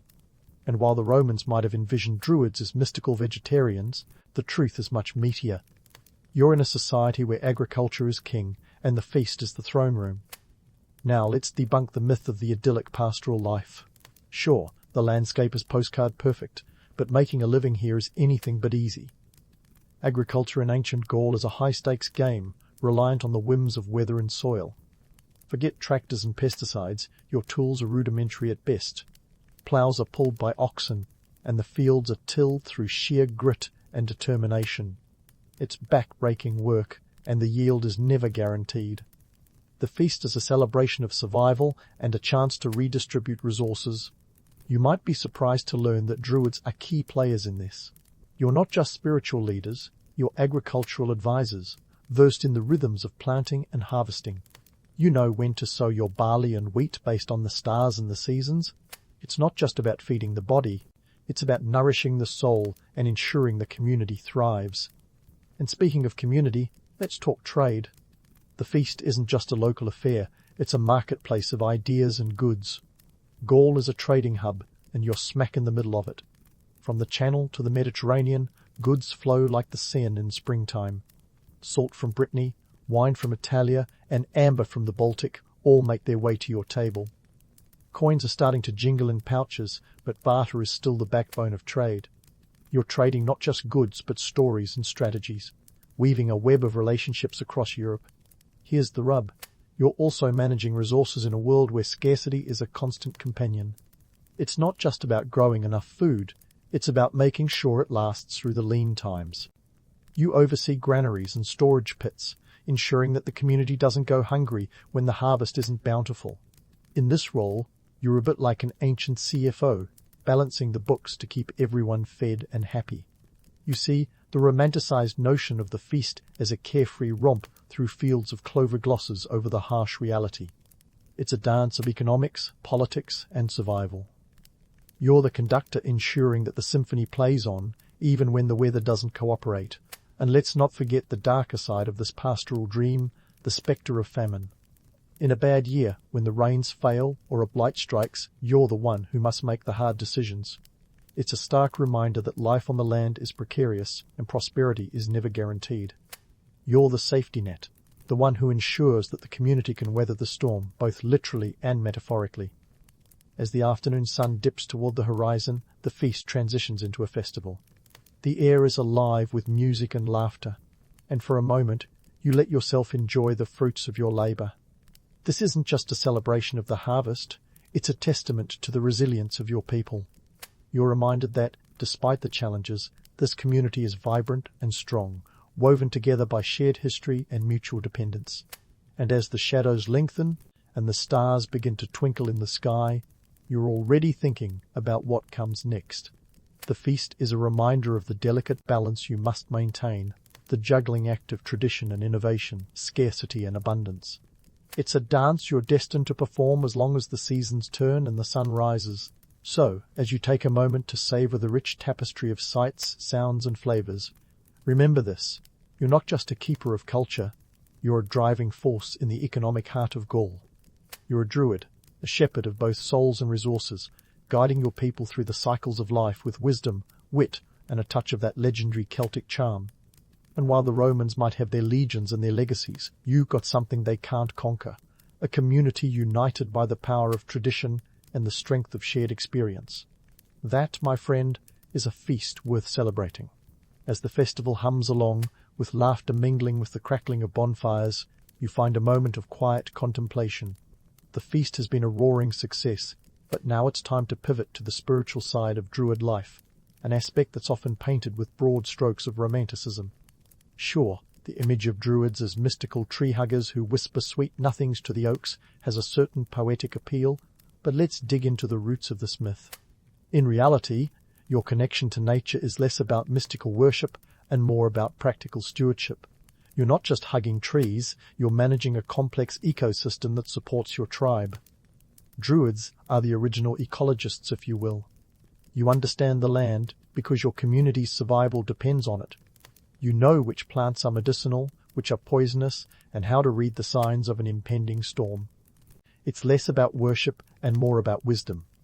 A pragmatic relationship with nature that's as crucial as it is spiritual. Let's get into specifics. Remember the mistletoe you've been known to harvest with a golden sickle? Not just a charming holiday decoration, it's actually a plant with medicinal properties. Pliny the Elder, Rome's go-to guy for all things natural, wasn't entirely off when he recorded the Druids' reverence for it. But forget the Hollywood image of secretive nocturnal gatherings with chanting and robes.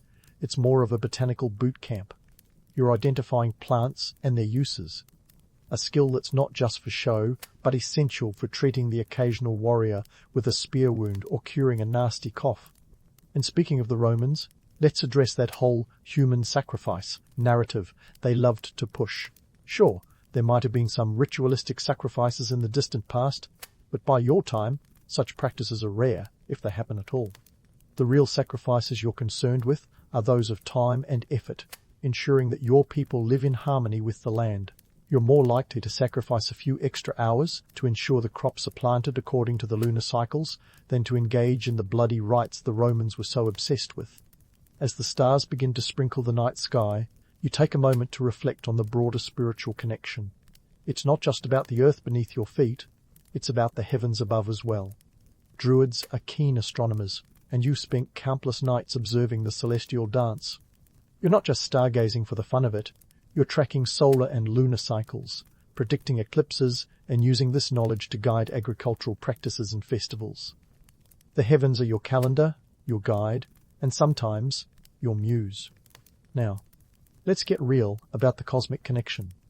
The idea of Druids as purely nature-worshipping mystics is an oversimplification. Your spirituality is intertwined with the practical realities of life in ancient Gaul. The rituals and ceremonies aren't just about appeasing unseen forces, they're about reinforcing social bonds and ensuring community cohesion. When you gather the tribe for a seasonal festival, it's as much about celebrating communal achievements as it is about honoring the gods. But enough with the solemnity. Let's sprinkle in some of that famous Celtic wit. You know the old joke. How many Druids does it take to plant a sacred grove? Well, the answer is none, because the grove plants itself. It's a reminder that while you guide and nurture, nature ultimately has the final say. Your role is to facilitate, not dominate. It's about balance, a lesson as old as the hills and as relevant as tomorrow's sunrise. As the night deepens and the bonfire flickers, you ponder the legacy of the Druids. While the Romans might have had their way with Gaul, the echoes of your influence resonate through the ages. You're not just a footnote in history, you're a chapter in the book of Celtic culture. Your practices, your wisdom, and yes, even your myths, have left an indelible mark on the world.